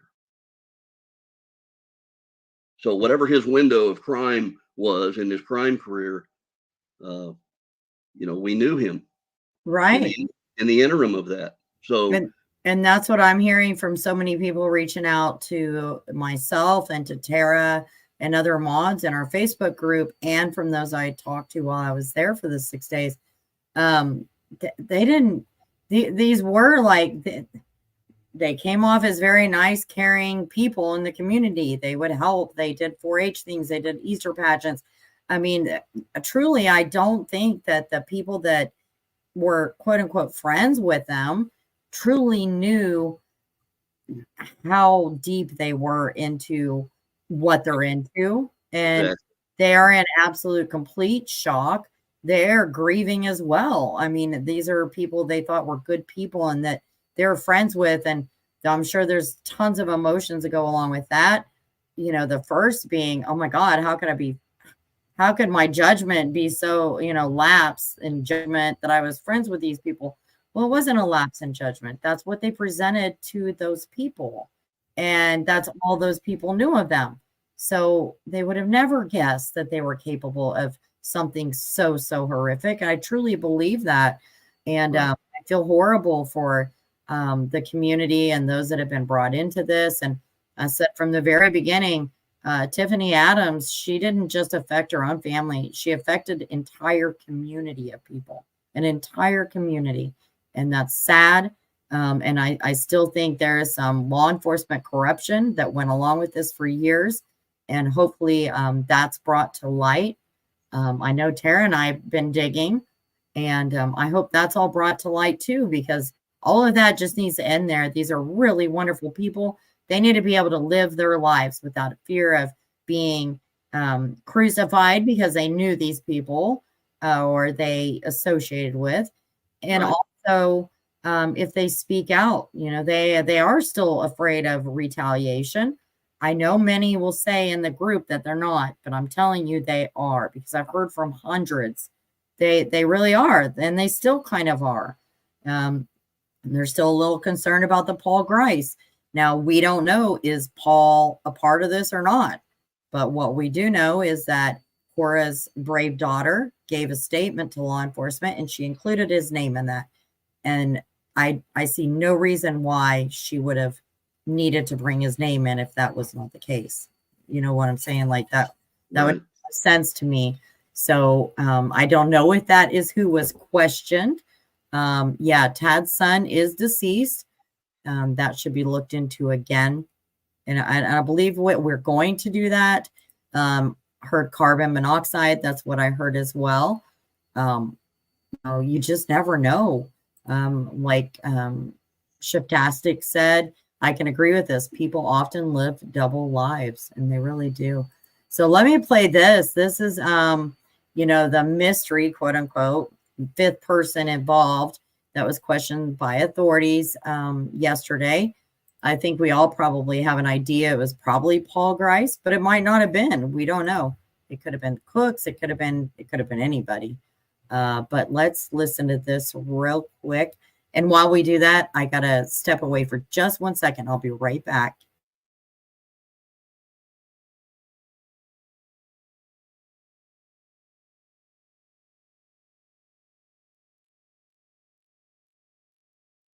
Mystery fifth man, Paul Grice. He is listed all throughout the affidavits by the teenage daughter of the Twombleys who were arrested and charged with the murder. She says that Paul Grice was present for the planning. Paul Grice was allegedly there for the killings. But Paul Grice is nowhere to be seen and hasn't been arrested. Did that neighbor know him or know anything about him? He does. He knows him, and he knows him well. He is actually Paul Grice's landlord. He's his landlord, Ashley, and he was his employer at one time. So he knows him well. We heard from several sources, and this is new, that Paul Grice was called in. He was actually put into custody at one point and questioned by the police, and then he was released. Why exactly he was released, we don't know. Apparently, they didn't have the evidence to keep him. And talking to that neighbor again and his landlord, he says that Paul Grice is a nice man, and he thinks that people need to hold off on judgment right now. Listen to what he said about that. Did you know Paul Grice? Yeah, I know of him, and he has a young family, very nice guy. He's the kind of guy to come up and shake your hand, tell you hi, and anytime I've been around him, he's just been out cleaning and working hard and taking care of cattle, and he seems to be a good guy. My understanding is that he was taken in and questioned, and apparently the OSBI and FBI didn't think it warranted arresting him, so I guess he he's not in custody, so I have no reason to believe that he had anything to do with it. Yeah, a lot of people are questioning it just because he's named in the reports and Sure. wondering why he's the one who wasn't arrested. Yeah, and I couldn't tell you. I know he's a good man from what I know of him. And again, we've learned from several sources, and this is new, that Paul Grice was taken into custody and questioned and then released. So apparently whatever the daughter of one of the suspects said about him being involved, they just weren't able to find the evidence. Real quick, Barb, I can see you up here. Can you just let me put a thing up here real quick so I can have you? Okay. If you can just show me your camera real quick, Barb, and then you can turn it right back off. Nobody can see you on the live.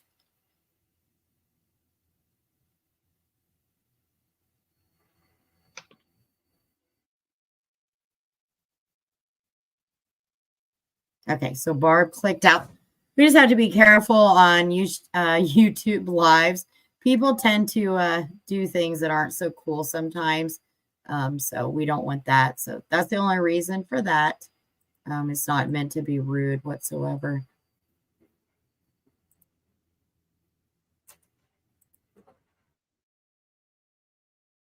Of at this point. So he is out. He's in the community right now, and a lot of people are standing by him, Ashley. Wow. Well, listen, you can be in conversations about something, but in order to be a conspirator, you have to act in furtherance. And maybe that's when if the teenager's telling the truth in the affidavits, maybe that's when he said, you know what, I'm out of here. And the reports got back to her differently, but maybe he's got an alibi. Who knows? Quick question about the next actions in this case. When are all four back in court? What do we see next? Okay, so May 15th, 9 a.m., they're going to be back in court. They are all in the process of getting new lawyers. Tiffany Adams, Tad Cullum, Cole Twombly say they are all going to get private attorneys. Cora Twombly was the only one at the hearing who said she was going to want a public defender, which is kind of interesting considering Cole Twombly is getting a private attorney. But again, let's not forget, some of these folks have a lot of money, especially Tiffany Adams and Tad Cullum. They've got the resources to pretty much get whatever lawyer they want, from what we're told. They own thousands of acres of land. Tad Cullum in particular, Ashley, I'm hearing over and over again, is particularly wealthy. So it's going to be interesting to see what legal teams show up because they didn't have lawyers at the first hearing. And so who's gonna be the lawyer come May 15th? That's going to be really interesting because they've got the money.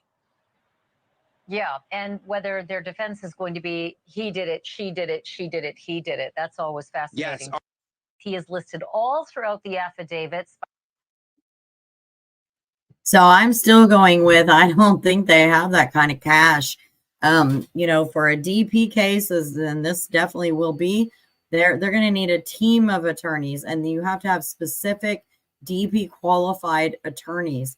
I don't see them having that kind of cash. And yes, the land is in a trust, 3 sisters against 2, but it is in a trust. She definitely has a whole lot of control over it, though. Yep, people said Ted Bundy was a nice guy, too. Truth. Tiffany Adams' land is in trust, yes.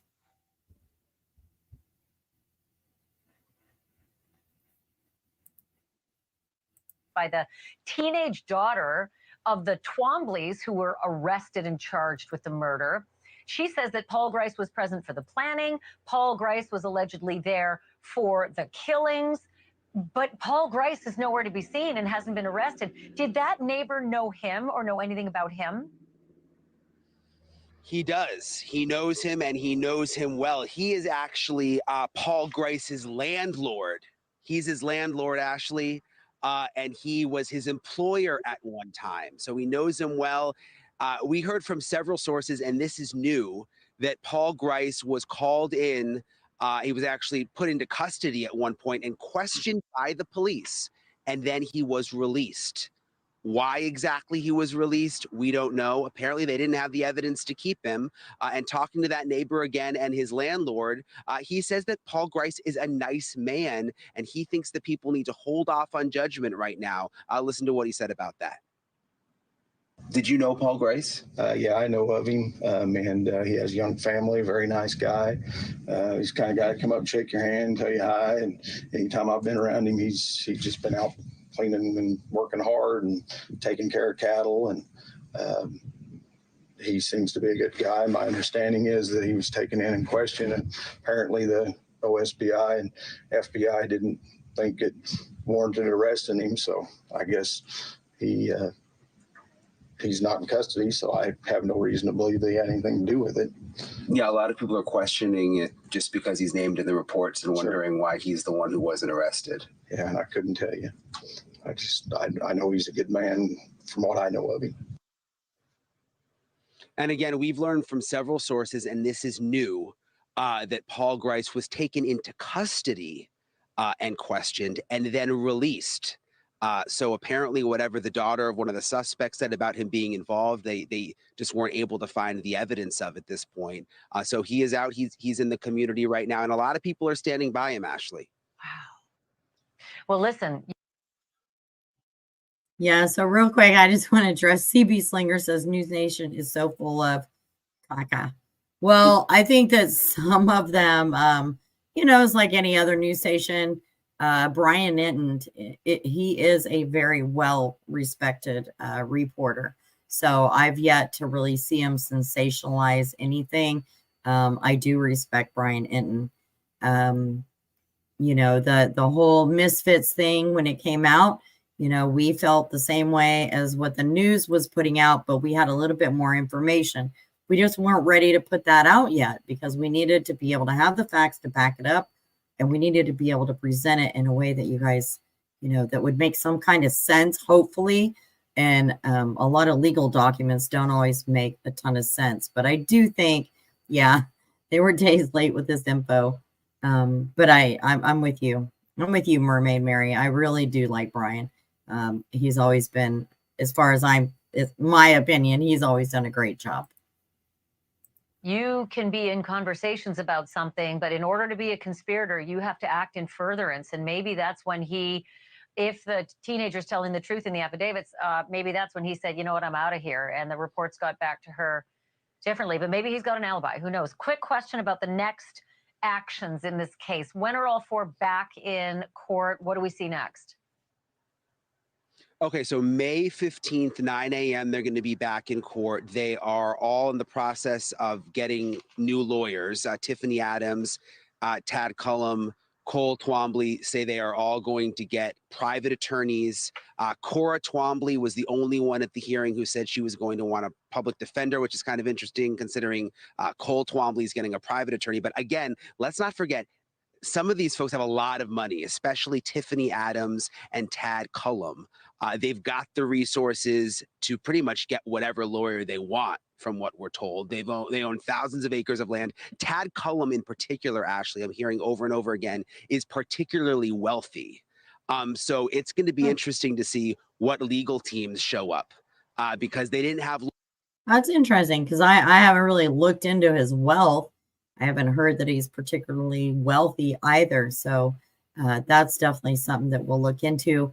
It doesn't really matter what his wealth is, but is he going to have that kind of wealth to put out for DP defense team?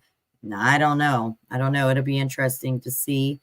Lynn Stevenson says I had a nice lady on Facebook page say some of us that have been through something like this, that we should tell our story to spread awareness. I absolutely agree. If we don't talk about it, then we never get anywhere positive with it. And some of it's uncomfortable to talk about, but it needs to be talked about 100%. And another one I want to address, the more News Nation gives the story legs, the better. And I felt that way all along, whether you like Nancy Grace or whether you like, Banfield, it doesn't really matter. The fact is that without the national media coverage that did go there, this story could have turned out completely differently. And I truly feel that way just from being in the area. Gosh, especially if it had been a Veronica all by herself, it would have been a completely different situation. What do you think, David? Well, it's folks like you at grassroots that make the difference, and I think fill in the holes the best, as well as some of these national news agencies. It's surprising, but I'm probably one of the few human beings, at least in this country, that I don't have a television, or another way to pronounce that is a tell-evil vision. Gave that up a Right. long I time ago. think most of us cut that off a few years ago, at least. Yeah, I figured there was a point when the lies were too many and the deception, and then learning that the CIA took hold about the same year the television was invented, which was 1948. How timely of the CIA, being birthed about the time of the television, and then they take over. Basically, they take over, media and propaganda. So it's only gotten worse. But thank gosh for Definitely. programs like yours, and that we still have the internet, and I'm It's still definitely a trying. double-edged sword many times, especially when it comes to cases. It is a double-edged sword. I've Yeah, always understood like why family won't come out and talk. I've always understood that because of other cases I've covered.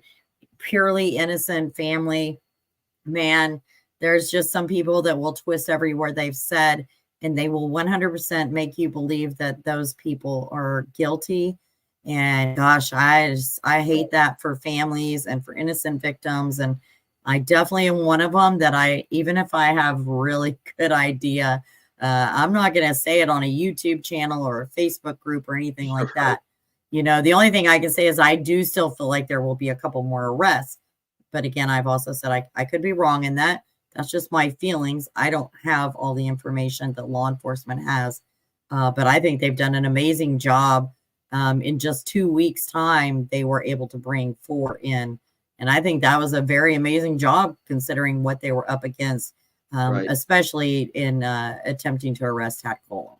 I think they felt there was going to be a much bigger fight, as I did, and many, many others felt the same way. So I'm glad it didn't come out that way. I won't follow their, the CBS all-seeing eyeball and faux news and CNN Criminal News Network, not to offend. Right. But, something that's really, heavy on my heart is these 2 little girls. I don't think that, and maybe I've missed a lot, and probably for their privacy, I absolutely respect that. Is what is the best case scenario of custody for these little girls? And that's the one thing when I see them, I see my 2 daughters, both little gingers, beautiful red hair little girls, and my heart breaks for them. And definitely. And I think there's going to be another custody battle to ensue. And that's sad as well. I mean, I'm just concerned about, where they're going to be. Right. And it's and just to verify, Veronica has a boy and a girl. So those are her 2. They're, I believe, 6 and 8 right now. And then Jilian has 4.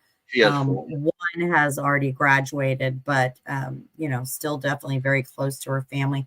We have Lynn in the backstage. Lynn, let me put the cover up here real quick. If you'll just show me your face once I tell you.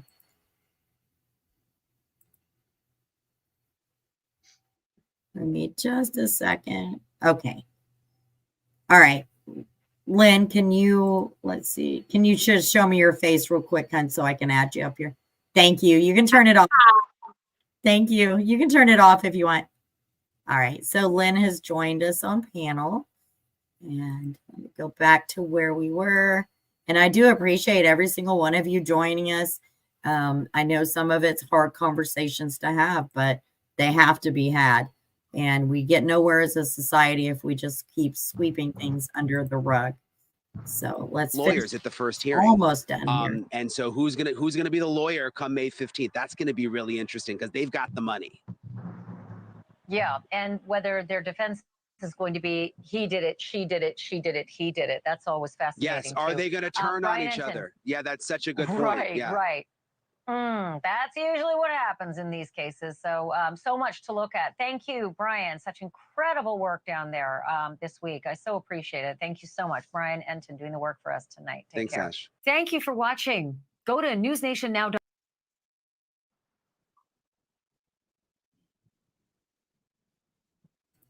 All right. So that was that. That was on the 5th person, whatever. Like I said, I think we all probably know who that is. It'll be interesting to see, for me at least, how that plays out.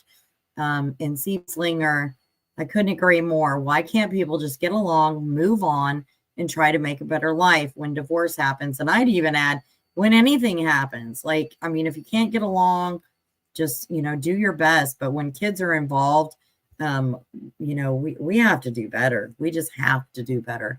And that goes, for myself, for all of us. We can always look back and realize mistakes that we have made or what have you. But I don't think that there's anybody in this chat or in that Facebook group that would ever think that this was okay whatsoever.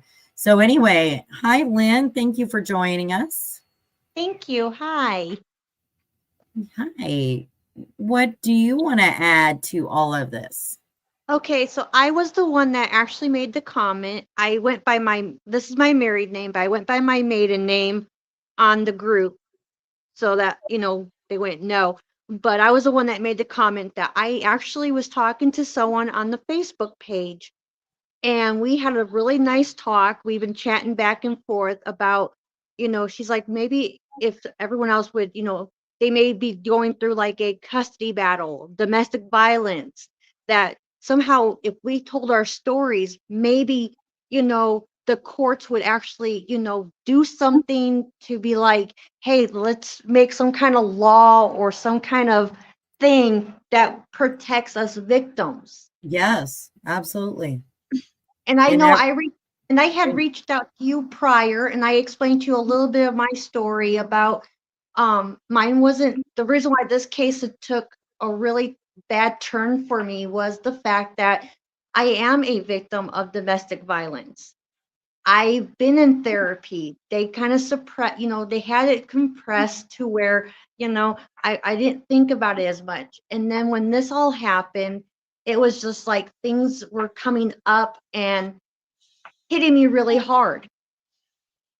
And I was like, maybe if if we told our stories, what kind of awareness could we bring up?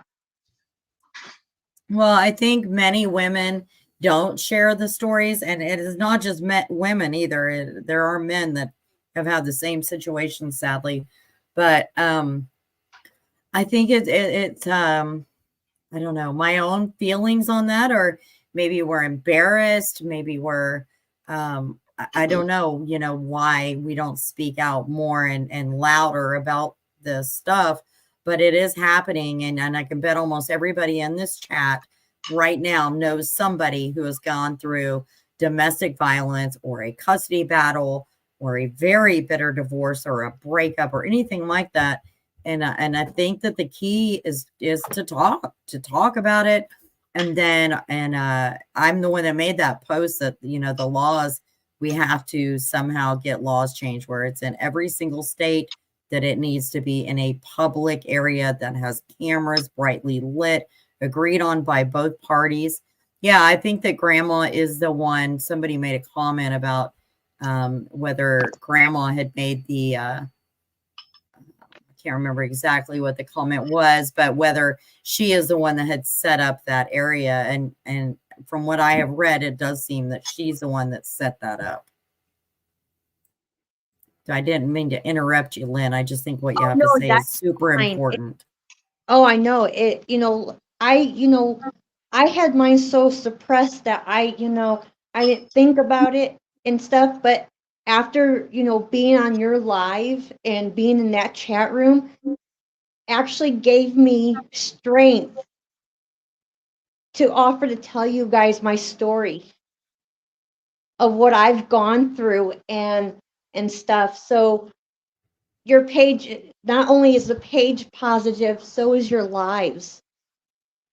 Oh, I so appreciate that. And I'm sorry that you've been through it, but seriously, you speaking on it, that allows the next person to feel comfortable to speak on it, and the next and the next and the next, and until you know it, now we're all going to be talking about it, and we're not going to just keep sweeping it under the rugs. We're going to make judges pay attention. We're going to make law enforcement pay attention, and that they need to take those, if somebody goes to them, like in Veronica's case, multiple times she had gone to law enforcement and she was shoved aside. Wrangler.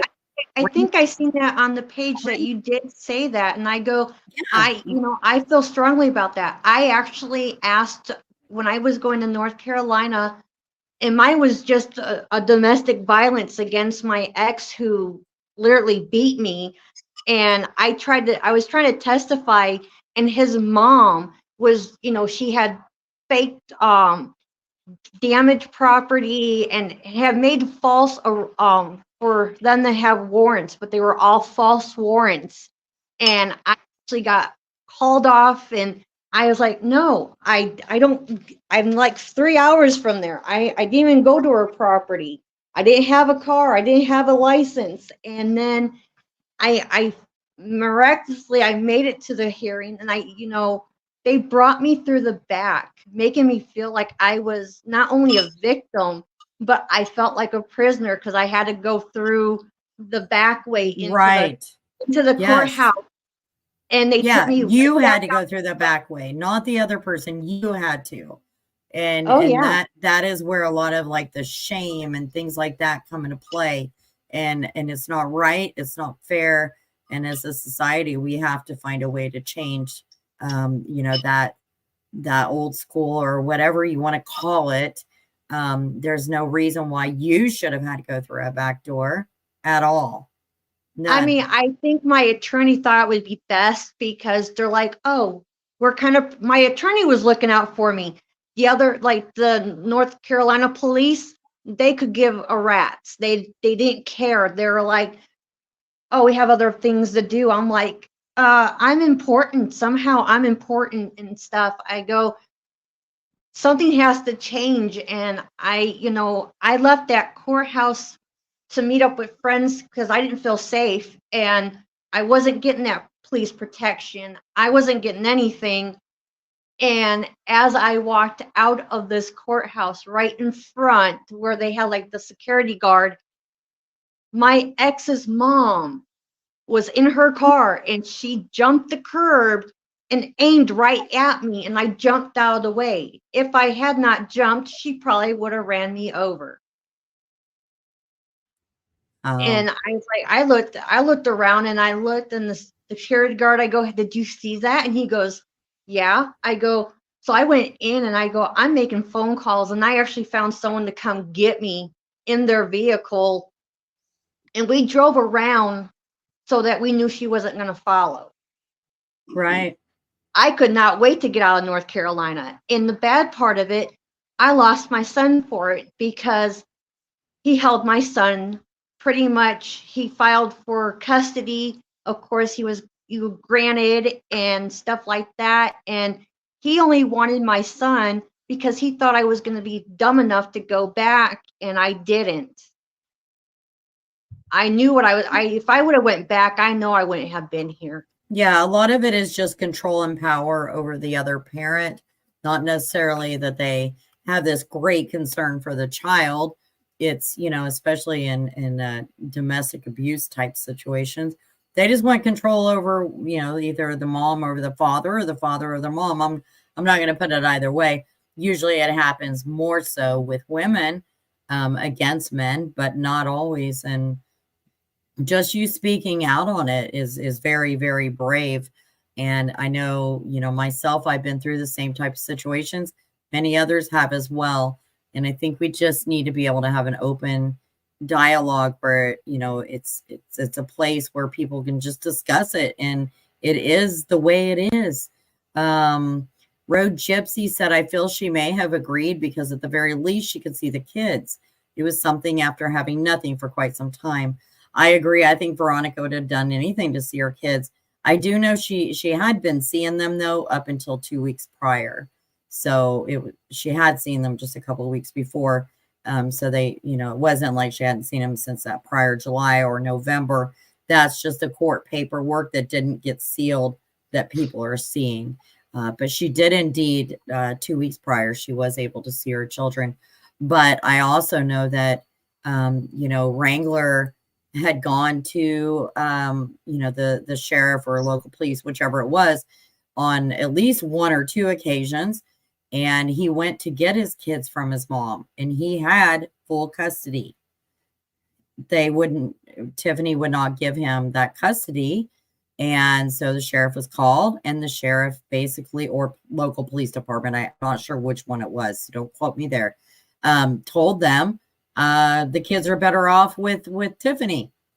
So they went against the court order and they left them there. So, that's where kind of some of that corruption, I feel, comes into play. And I think it's a big part of this whole case, even if it doesn't maybe feel that way to some people right now. Christy is in the backstage. Christy, I'm going to put up the thing real quick so you can talk as well. Give me just a moment.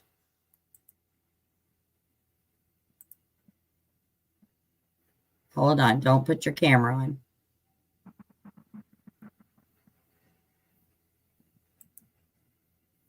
Okay. Christy, if you can just show me your face real fast so I know you're not going to flash us or anything like that, and then you can turn it right back off.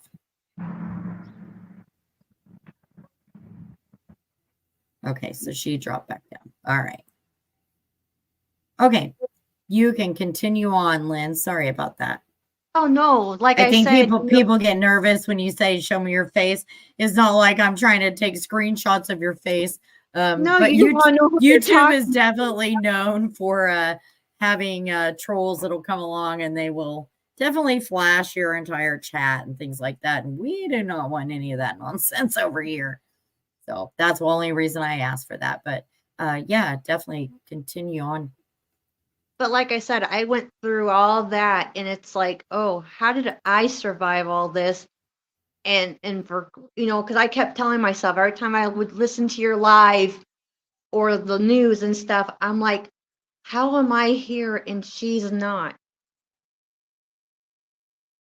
What could we have done to prevent this? And I thought I read somewhere, I don't know for sure, but I read somewhere that the grandma was always good about changing locations. She did ask her to change locations multiple times, and Veronica would go along with it. And that is true. Okay, I think Veronica was just willing to do whatever she had to do to keep the peace the best she possibly could with Tiffany so that she could continue seeing her children, meanwhile fighting for more visitation and most likely eventual,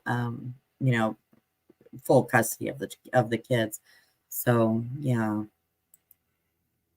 I wonder if they're going to do something about like the courts and the police that didn't take Veronica's stuff seriously. Are they going to have any repercussions? I sure hope so, and I hope that we're able to bring that forward. Obviously, we're going to make sure we have all our facts lined up. We have a fairly good idea of the players, and I hope that, well, I say hope.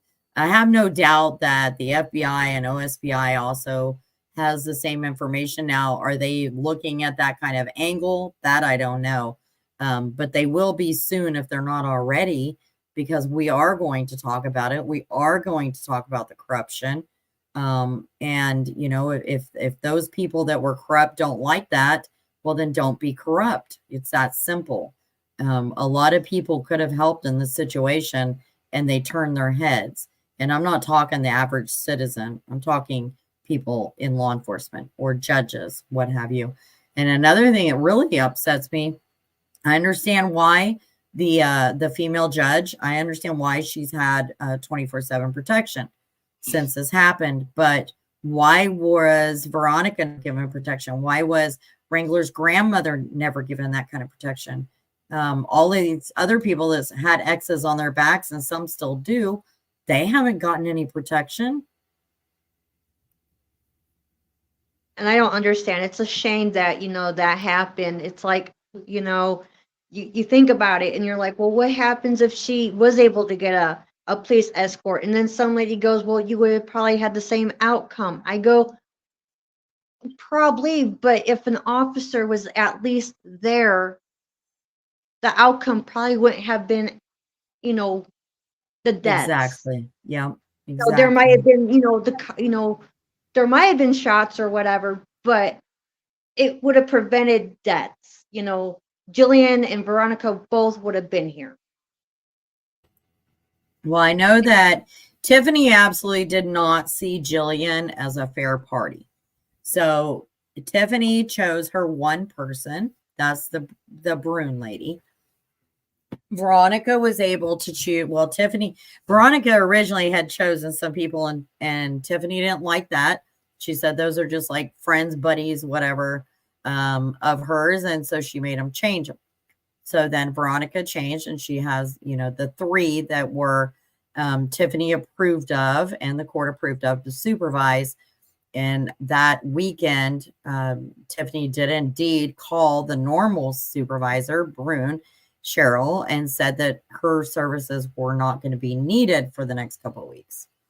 And in place, Veronica was next in line. So if Cheryl couldn't show, then Veronica was able to use one of hers. Tiffany already felt that Jillian was a threat because Jillian was, for the most part, on Veronica's side. At least that's how Tiffany felt about the whole situation. So I think that played a huge part of why Miss Brune was taken off of it for those couple of weeks. Tiffany put in, made it to where basically Veronica put somebody else in place that Tiffany already didn't like. Already felt that, she was conniving against her and whatever her crazy thinking was to keep these kids. I wonder if Veronica actually had any kind of red flags to, did she just think, oh, nothing's going to happen? I mean, I wonder what they were going through. I think that she had, I know Veronica had tons and tons of red flags. I think that she was just at a point, she had tried everything. Nobody was listening. Law enforcement wasn't listening. Judges weren't listening. And she just did the best she could with what she had at the time. And like I said, in the beginning of the live, we all saw what kind of an attorney Tiffany had for herself in a custody issue. Insane to have that kind of an attorney. And then there's single mom Veronica trying to get her stuff together, trying to get her kids back. You can't possibly think that a normal single mom can fight against something like that. You just can't. And that part was very unfair. Kansas Cajun asked, I wonder if they're going to be tried all together or separate. I mean, based on other trials I've watched, I would think they're going to be tried separately. But I see Lisa thinks to save money, they'll try for one trial. I'm sure the defense will apply to sever them. Yeah, I don't think they're going to be tried together. I also think that the defense will put in a motion to move where the case is tried at. I don't think it's going to happen in Guyman, Oklahoma. There's so much coverage there. The rest of Oklahoma isn't quite as aware. So I do think they're going to move to change the venue on that.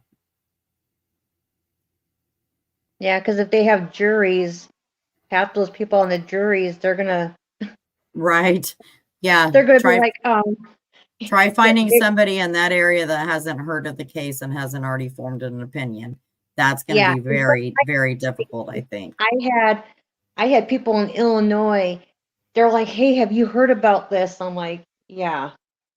I live in Kansas, and everyone in Kansas knows. So I honestly don't know where they would be able to go that no one's actually heard.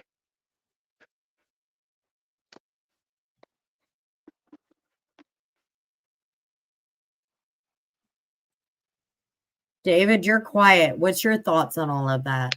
I'm just listening, taking it all in, trying to, come up with some thoughts and, thinking of my situation, when I went through a bitter divorce that took 2.5 years and a whole lot of money and, hundreds of thousands of dollars and two little girls, 3 and 5 years old. I can't take credit for it, but, the one thing that a good counselor shared with me was that, as much turbulence as there is going to be between the divorcing parties of mom and dad, it's the kids that are, being torn apart. And going through that myself as a child when I was 7 years old, a long time ago, you know, hearing my dad say a lot of disparaging things about my mom and my mom not doing so. I did not want to be a part of that when I went through it. And I told my daughters, that as it went through, they got, a little older, started out, they're 3 and 5, but getting older, my youngest one day just said, do you hate my mom? Aww. And she was about 5.5 at that point. And I said, how could I ever hate your mother? As this was a woman I was married to for 10 years and in love with 2 years before we went down that aisle to be married with promises of that marriage being forever, the vows we took, but life happens. This is not what she wants anymore. She's going to go her way and I'm going to go mine. Number one, I could never hate her. And really what it came down to is she said, well, would you hate me because I'm half of her? It just blew me away. I said, I loved your mother. I still do as a person. I always will. And even though we're in the throes of something that's tumultuous and hurtful for everybody involved, it's like a bomb that goes off. You've got, the epicenter, and then you've got all the shrapnel, in the periphery, damaging all these other people, parents, grandparents, friends. Oh my gosh, yeah.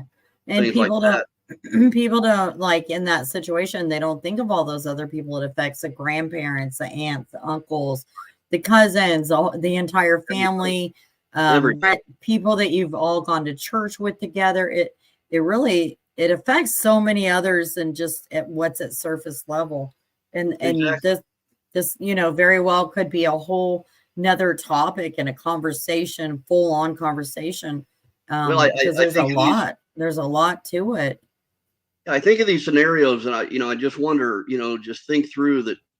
Is there anybody that ever went to Tiffany in her rage and she had to have shared with not just maybe this small group of, let's say, these 4 families that are in this group, the God's Misfits group. I was thinking earlier when somebody in the chat brought in the question that, who did she talk to? Who other than these 4 people that we see, in the perp walk that got arraigned the other day, how many others knew that, this was even on the drawing board? How many people knew, starting with that small group of, what do you say, 4 families that were in this God's Misfits group, so to speak? I wonder if they're sitting there going, wow, I knew more than what I've, or maybe they blew it off. I don't know. But, I've got to just guess that, there's somebody, surely, as tumultuous as this custody battle has been, is there anybody that went to Tiffany, for example, and say, hey, this hate is going to rot you from the inside out. This hate is going to kill you. This hate is going to take years off your life. And if you really love these grandchildren, like I know you do, isn't it better that you make peace with the mother and have a future with these grandchildren of yours? And, that's just something floating around my head that, I wonder if those conversations even happened, Or if maybe the judge, you were visiting there talking about, the legal process. Was there legal entities or the judge that could have said, hey, this is getting out of hand. We need mediation. You're going to go to counseling. You're going to go to anger management, whatever. I'm just wondering if this could have been headed off where there was a mediation, somebody come in and see the rot of rage and the rot of anger going on. And what the end result of this is it's just this anger and rage that has morphed into evil, that now we have an actual act of evil taking 2 lives with probably literally hundreds of people affected. Jilian's, now she has a widower. Now she has 4 children at home that are without a mommy. Okay. Yep. You got parents, you got aunts and uncles and all these people that with the 2 deaths, not only the 2 deaths, but are ruined. Their lives are gone. But these 4 people, their lives are gone. We don't know if they're going to get the death penalty, what the situation might be, but their lives are basically over. What are they losing? Who is losing from what they're losing? It's just a perpetual, dominoes. I look at the dominoes effect of it. And it's like I told my daughter, I said, you know what? I said, I can never hate your mother, and I could never hate you, even though you're half of your mom, and don't you ever think anything different. Right. Your Well, mom, more people need to think that way. Like, obviously when people go into divorce, it's not quite the same way they went into the marriage. It's a No. complete opposite. But the children we're definitely need to be thought of way more. And, judges, I don't know. I've seen good and bad in these cases. CPS, I've seen good and bad in these cases. I don't know what the answer is, but it feels to me that it's happening way too often.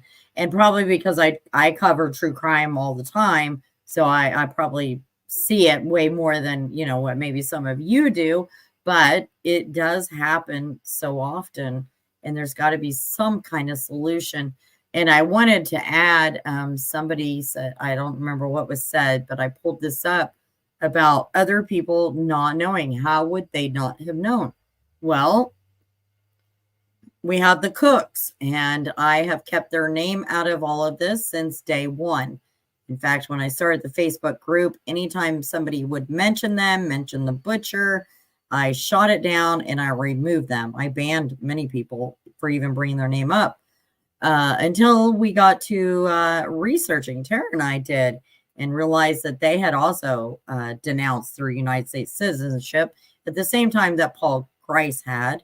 And all of this kind of falls into place, kind of the same timing of when they really amped up their tiny, and I want to reemphasize, tiny little misfits group. The whole misfits apparently was Cole. It was a joke, and then it just kind of stuck. But here in the probable cause affidavit, we have Adams told OSBI that on Friday night, Rickman and Butler's children stayed the night with Barrett and Lacey Cook. Barrett and Lacey live on Tad's land. Their mailing address goes to Tiffany's house. This is how close these people are. Adams said she planned to pick them up that morning before visitation. She said she called Butler at 9:00 a.m. to confirm the meeting, and Butler confirmed the call occurred. However, at the time of the call, Butler was in Hugoton, Kansas, in the process of picking Kelley up to go meet Adams. Adams stated she was at home at the time that Butler and Kelley went missing. So Adams picked the children up before noon from the Cook's residence. Here's the thing, though.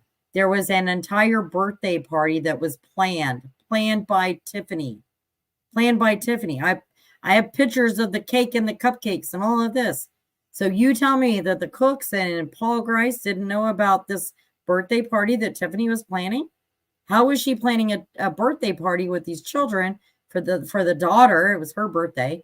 How was she planning a birthday party where she had ordered cakes and cupcakes and all this other stuff, but yet she was taking them to their mom for the day? You make that make sense to me, because I can't make it make sense. That makes You no know, sense to me.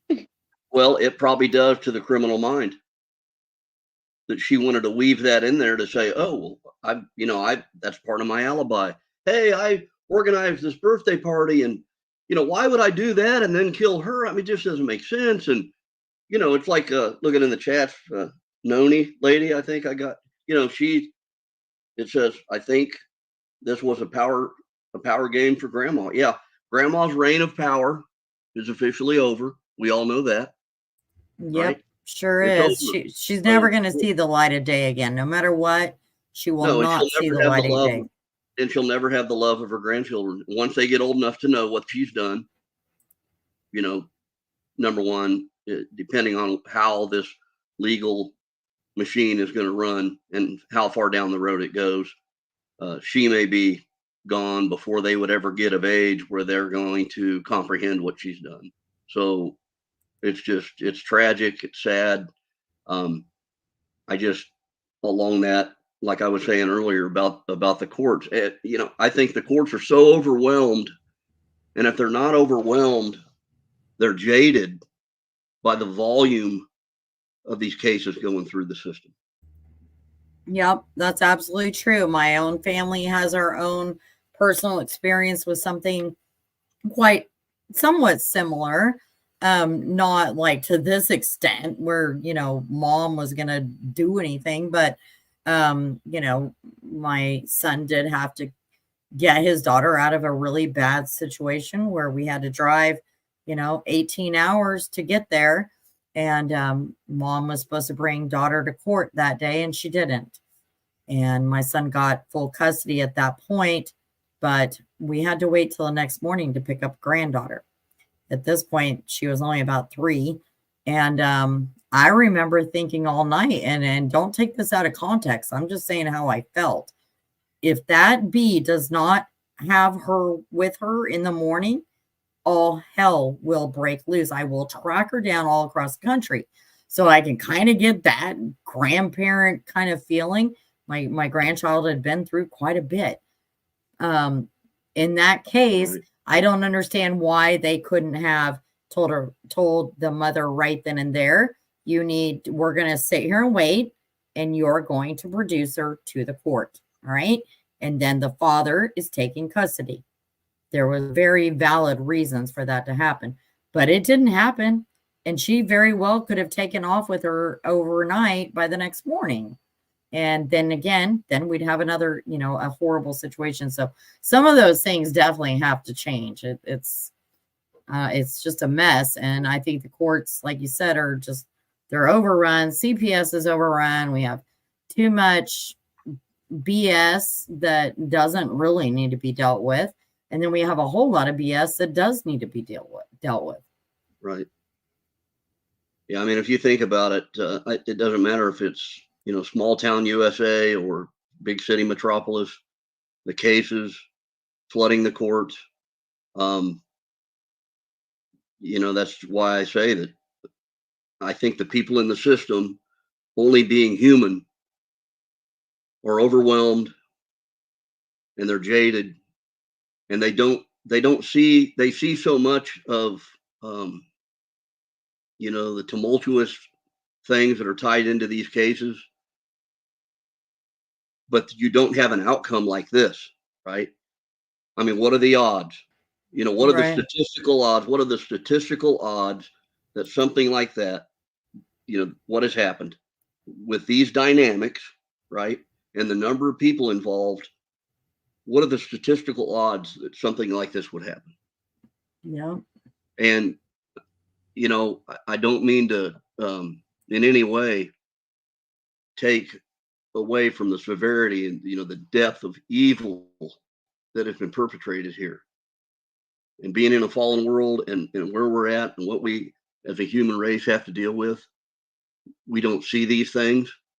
You can't, unless you really, study for years and years, you have these forensic people that, study crime their whole life. And thank God we have them in the world to solve, the crimes that are perpetrated. But like the judge that, had to resign. Yeah. What are the odds?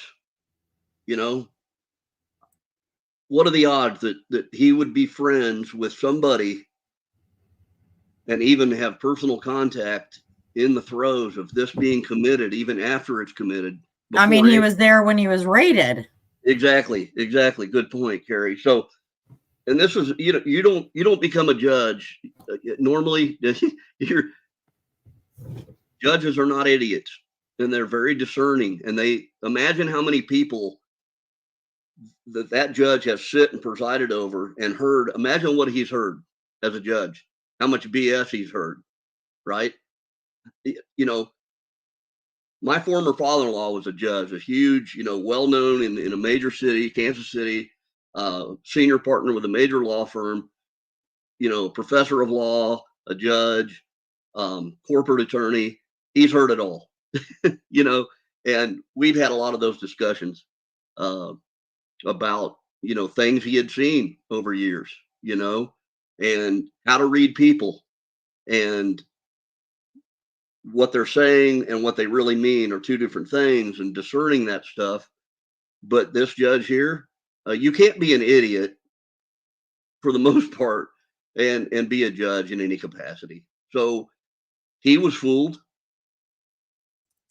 So I think there's a lot of people beating themselves up, Monday morning quarterbacking Yes, I agree. themselves. And I want people to extend grace to themselves and grace to others that, hey, who would have seen this coming?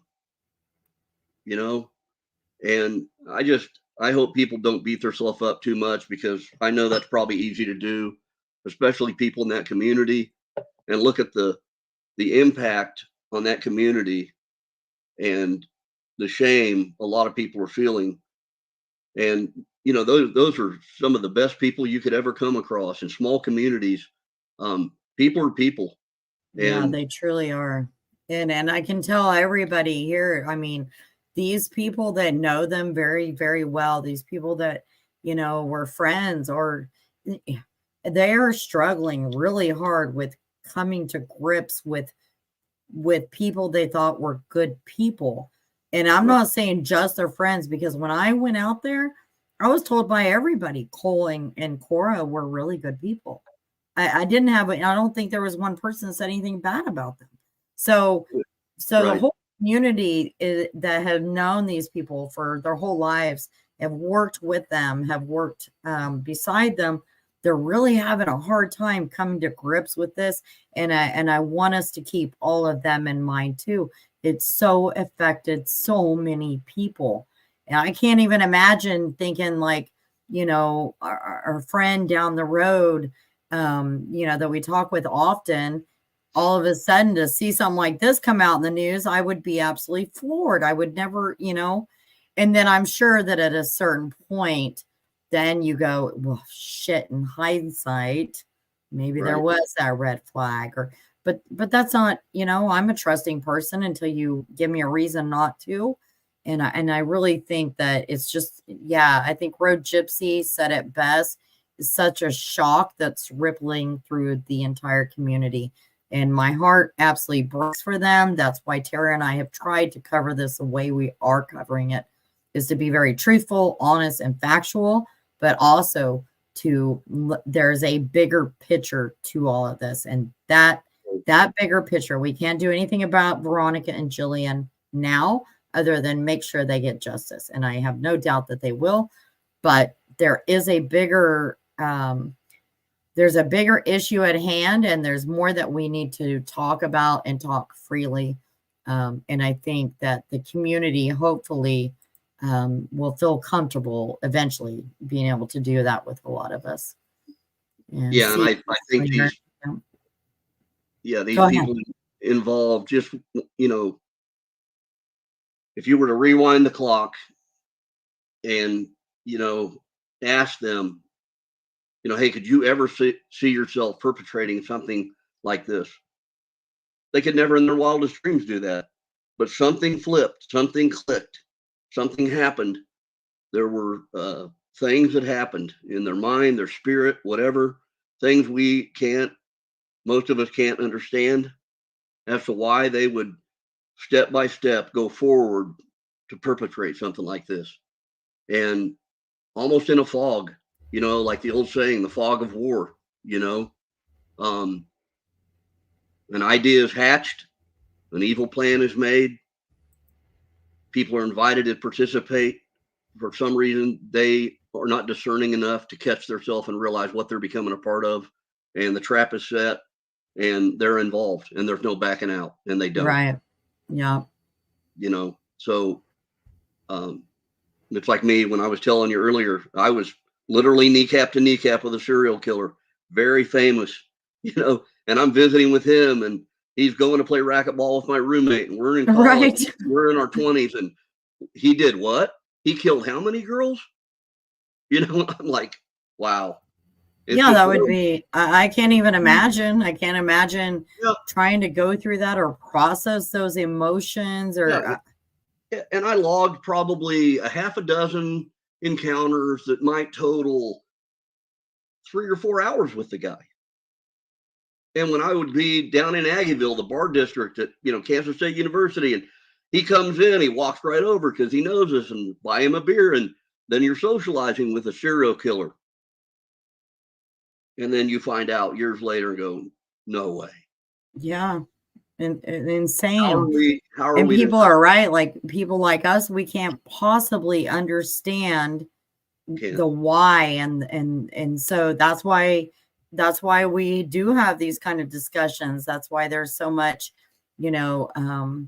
speculation and things like that, because normal people like all of us here, we can't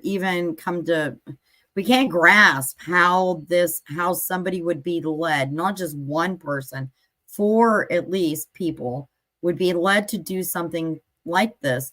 And I think Mermaid Mary, she said it really good. I think Granny convinced them all that the kids were being SA and their crooked minds thought they were quote unquote saving the kids. And I do agree with that. I really do. And CB Slinger, thank you so much for joining us. CB is actually a male that has had to go through some kind of, custody stuff of his own. So it's always nice to see it from a male perspective. And like I always say, it's not just women that this happens to. Men also need to be very careful because there's some cray women out there. You guys know that there is. Oh yeah. Yep. I just wonder, with these 4 you mentioned, at least 4, how many others were there others, and I can only imagine there are, that knew about this plan. Right. And since this is speculation, I also wonder, is this the first time? I mean, it was pretty crappily played out for planning it. Yeah, and wasn't it Cole's? I mean, yeah, but his son, and it seems like it was awful easy for 4 people to pull this off, which makes it hard for me to believe it's the first time. Right. I mean, I don't know, but we're gonna be looking into all of that for sure. Yeah. Evil Alaska asked, yeah, I think we have that answer, but out of respect for the family, they would like to at least be the ones to put that information out, or we will wait for law enforcement to push it out.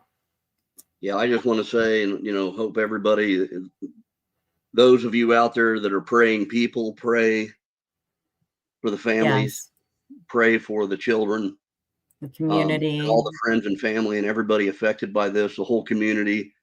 And as somebody in the chat said earlier, these people down there, they're salt of the earth, loving people. The blessing is that 99% of probably most everywhere you go, people want to do the right thing. Their hearts are in the right place. I'm not ignorant to the fact that evil exists. It does. And I've seen it. And I'm aware of it. I'm a realist, probably too much so. But yeah, I tend to be the same. I don't get too shocked over things. I've covered enough true crime that, I don't want to say I'm immune, because I definitely there's been lives that I broke down on, I'm not immune to it. Like my heart and soul go into any of these, and some are a whole lot harder than others. Yeah. But you're so right. And never let your heart be hardened. Exactly. Yep. And that's why we can't understand it. And that's why we're talking about it. Well, and I think that's the crux of grandma here and leading the blind. You hear the phrase, the blind leading the blind. Grandma wasn't blind. Grandma's heart was hardened. Grandma's the ringleader. She led the charge for the commission of this brutal, horrific crime. And these were followers that fell in line, and her heart was hardened, and nobody's a winner in this at all. No, they're not. And since this is like speculation, just this open discussion, this is my opinion. Well, maybe I shouldn't say. Maybe I shouldn't say quite yet. Why not? Why not? Well, I think I just think there's going to be a little bit more to come. I agree. Yeah. I don't think there's any way there can't be. Mm-mm. It just seems it's the ends of it seem maybe initially that they're clean cuts, but you've been around this enough to know there's usually more. There's more going to come. Yeah. And my gut feeling is usually right on. I was given 5 or 6 names at the very beginning of the case, and those have all come out to play.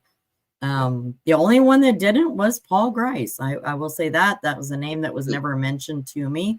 But the rest absolutely were. I did have my own run-in of shenanigans with them while I was out there for 6 days. That was right. Fine. I run off adrenaline, so that's okay with me. They didn't run me out of town, I'll tell you that much. So there's that. So the last thing I want to play real quick. I do want to play this video. And this is really, like the community and the family supporters of the murdered moms speak out at the court hearing. So I want to play this real quick. And the surrounding towns all driving miles just to come to the court hearing today. Many of them telling me they just wanted to support the victims. To show the family our support. There's not much we can do, but as a community, we can come together and rally around the families right now. I mean, you go to the store and people are talking about it. Communities rallying together Wednesday in support of 2 Kansas women who lost their lives in the Oklahoma Panhandle. Outside the courthouse, dozens of people lined up, also in support. It's consumed my life. I'm just glad that the people that need to be caught got caught. The sheriff of Texas County telling me how tight-knit the community is and how the tragedy has affected everyone. This is a tough deal, all right? We're not just police officers that go out and arrest people. We have feelings too. The state, while reading off these 4 suspects' charges, said they lured Veronica Butler and Jilian Kelley to Highway 95 and Road L before committing heinous crimes. Veronica's family emotional, hearing it read 4 different times. It was just very nerve-wracking. It was, it was just everything to keep my brother in his seat, Saying the 2 didn't deserve this, and hopefully justice will be served. It's so heartbreaking. I lost a beautiful, beautiful young lady that would do anything for anybody. This is stuff that movies are made of. It's not. This shouldn't be our life. And their next scheduled court appearance is May 15th at 9 a.m. Reporting in Guyman, Megan Mosley, KOCO 5 News.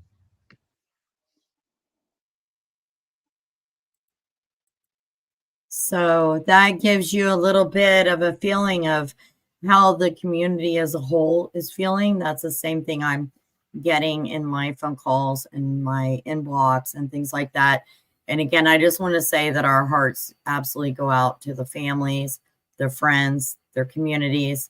I hope that in no way our Facebook group or this channel contributes to any of the harassment that anybody is getting that has not been named or involved. We try to shut that down just as quickly as we possibly can. And, speculation is great. And I love a wonderful, we've had a great, very respectful conversation here this evening. And I truly appreciate all of you so much for doing that, because it has to be talked about, and it's going to have to be talked about over and over again. And there's gotta be a solution to this, you guys. There has to be a solution. And Veronica and Jilian, this isn't going to be for no reason. There's a bigger reason for this. And I know somebody posted a comment in the Facebook group the other night, and a few people got a little bit upset. But basically it was that, good things will come from this. And I truly believe that in my heart as well. I'm so sad that so many have to suffer for that, but I think the end result will be much better than it was before this happened. And so that's kind of my final words on all of that. You guys, Lynn, David, do you have anything else to say? I know someone did comment about like with Veronica having like her supervision. Was Kelly the first person? Does she ever go on other ones, or was it just that one time? Kelly had gone on other ones because I have,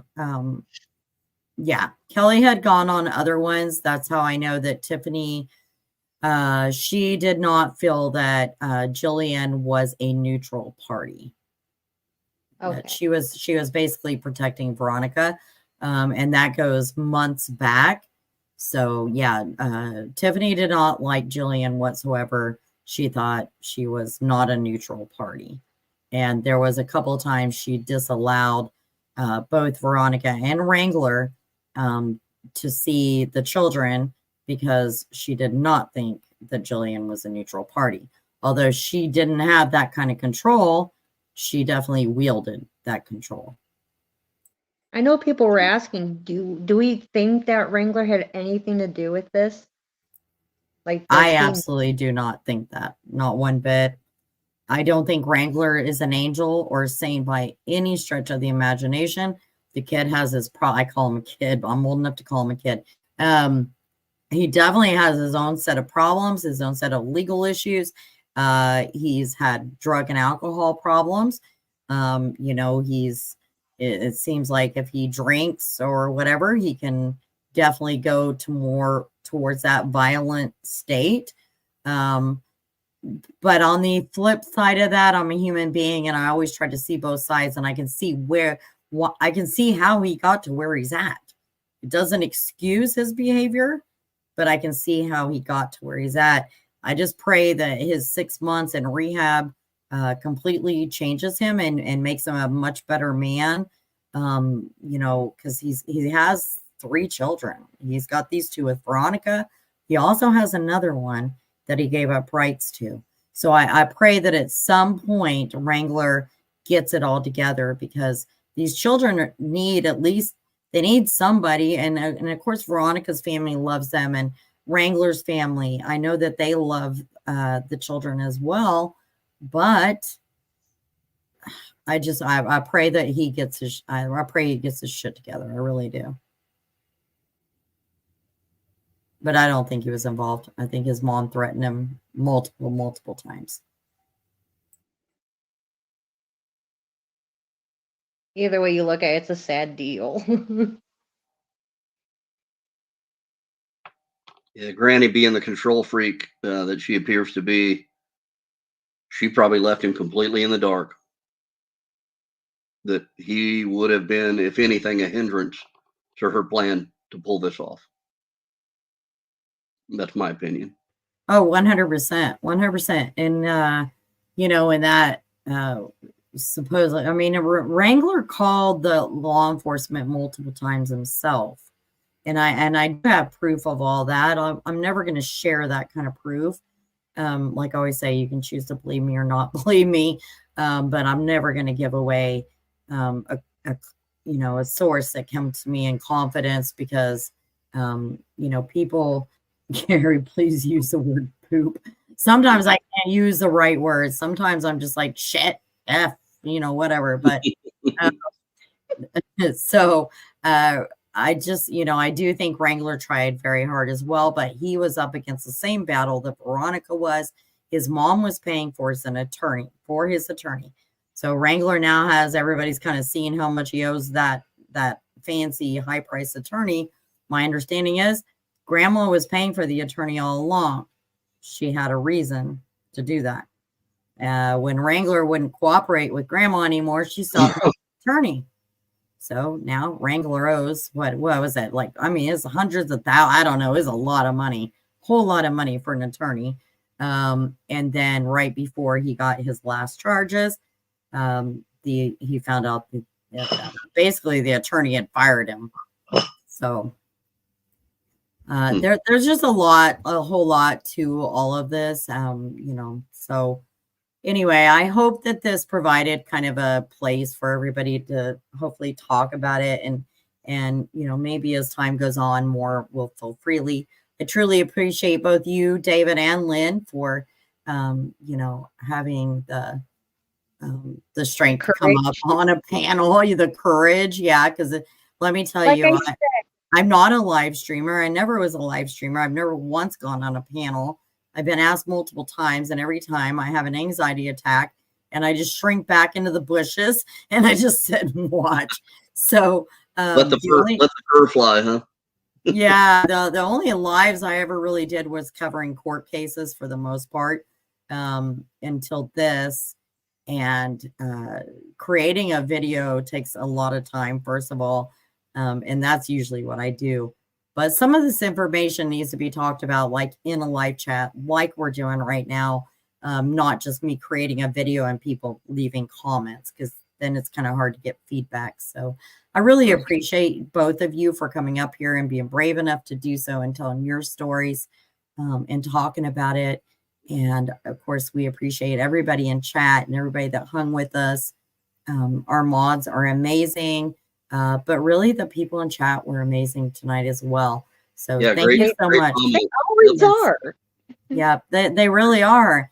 And I appreciate that very much. Like our chats, it's seldom that anybody has to delete a comment. So well, I hope everybody, hits that like button. It looks like hit the like button. 231 watching now. Some have dropped off. 27 likes. You got to get those up for Kari, because thank you, Kari, for all the effort and energy you put into this work. I've subbed, of course, brand new sub. So I'll be staying with you. And I appreciate that. In the comments appreciate that. In the chat, a lot of good feedback, and I learned a lot from a lot of the good comments too, so. And Tara's not here this evening. Friday, Saturday nights are her night with hubby, and I 100% respect that. But I do want to give a shout out because Tara has been amazing. She has worked so hard with me while having a full-time job. And she's truly been amazing. So if you haven't seen her yet on my panels, please go watch those, because she's great. She's very professional. We both have the same kind of thoughts and opinions on how things should go, what should and should not be said. And so we just make a really good team. Sophie asked, can we come back and watch this? Of course. You can always do the replay. My live chat is always on replay as well, so you can see the chat. And yeah, so again, the like button is right underneath the video. Yeah, I keep hammering on mine, but it will only give me mine. And really, the best way that you can help, definitely like the video, subscribe. I cover other cases as well, so there's going to come a time when those of you that are only interested in this channel was just for this case, and I completely understand that. But for now, subscribe, and if you hit the little bell, anytime we go live, it will give you a notification. And we've been also putting those in the Facebook group. But again, I thank you guys so much. Thank you, the mods. Thank you for the members. Thank you to all your subscribers. Thank you so much, Lynn and David, for coming up on panel. I can't tell you how much I appreciate you guys. So with that, you're very welcome. So we're going being with you. Yeah, enjoyed you it. as well, both of you. Learned a lot. So we're gonna end this for this evening, but we'll do it again soon. But again, I can't thank you all enough for being respectful and for coming and sharing your stories, and for the chat. You guys are just all amazing. So bless you, Kari. Thank you. You guys have a wonderful evening. Take care of you. Take care of yours, and just be kind to each other. Love you all. Good night. Bye-bye. Night.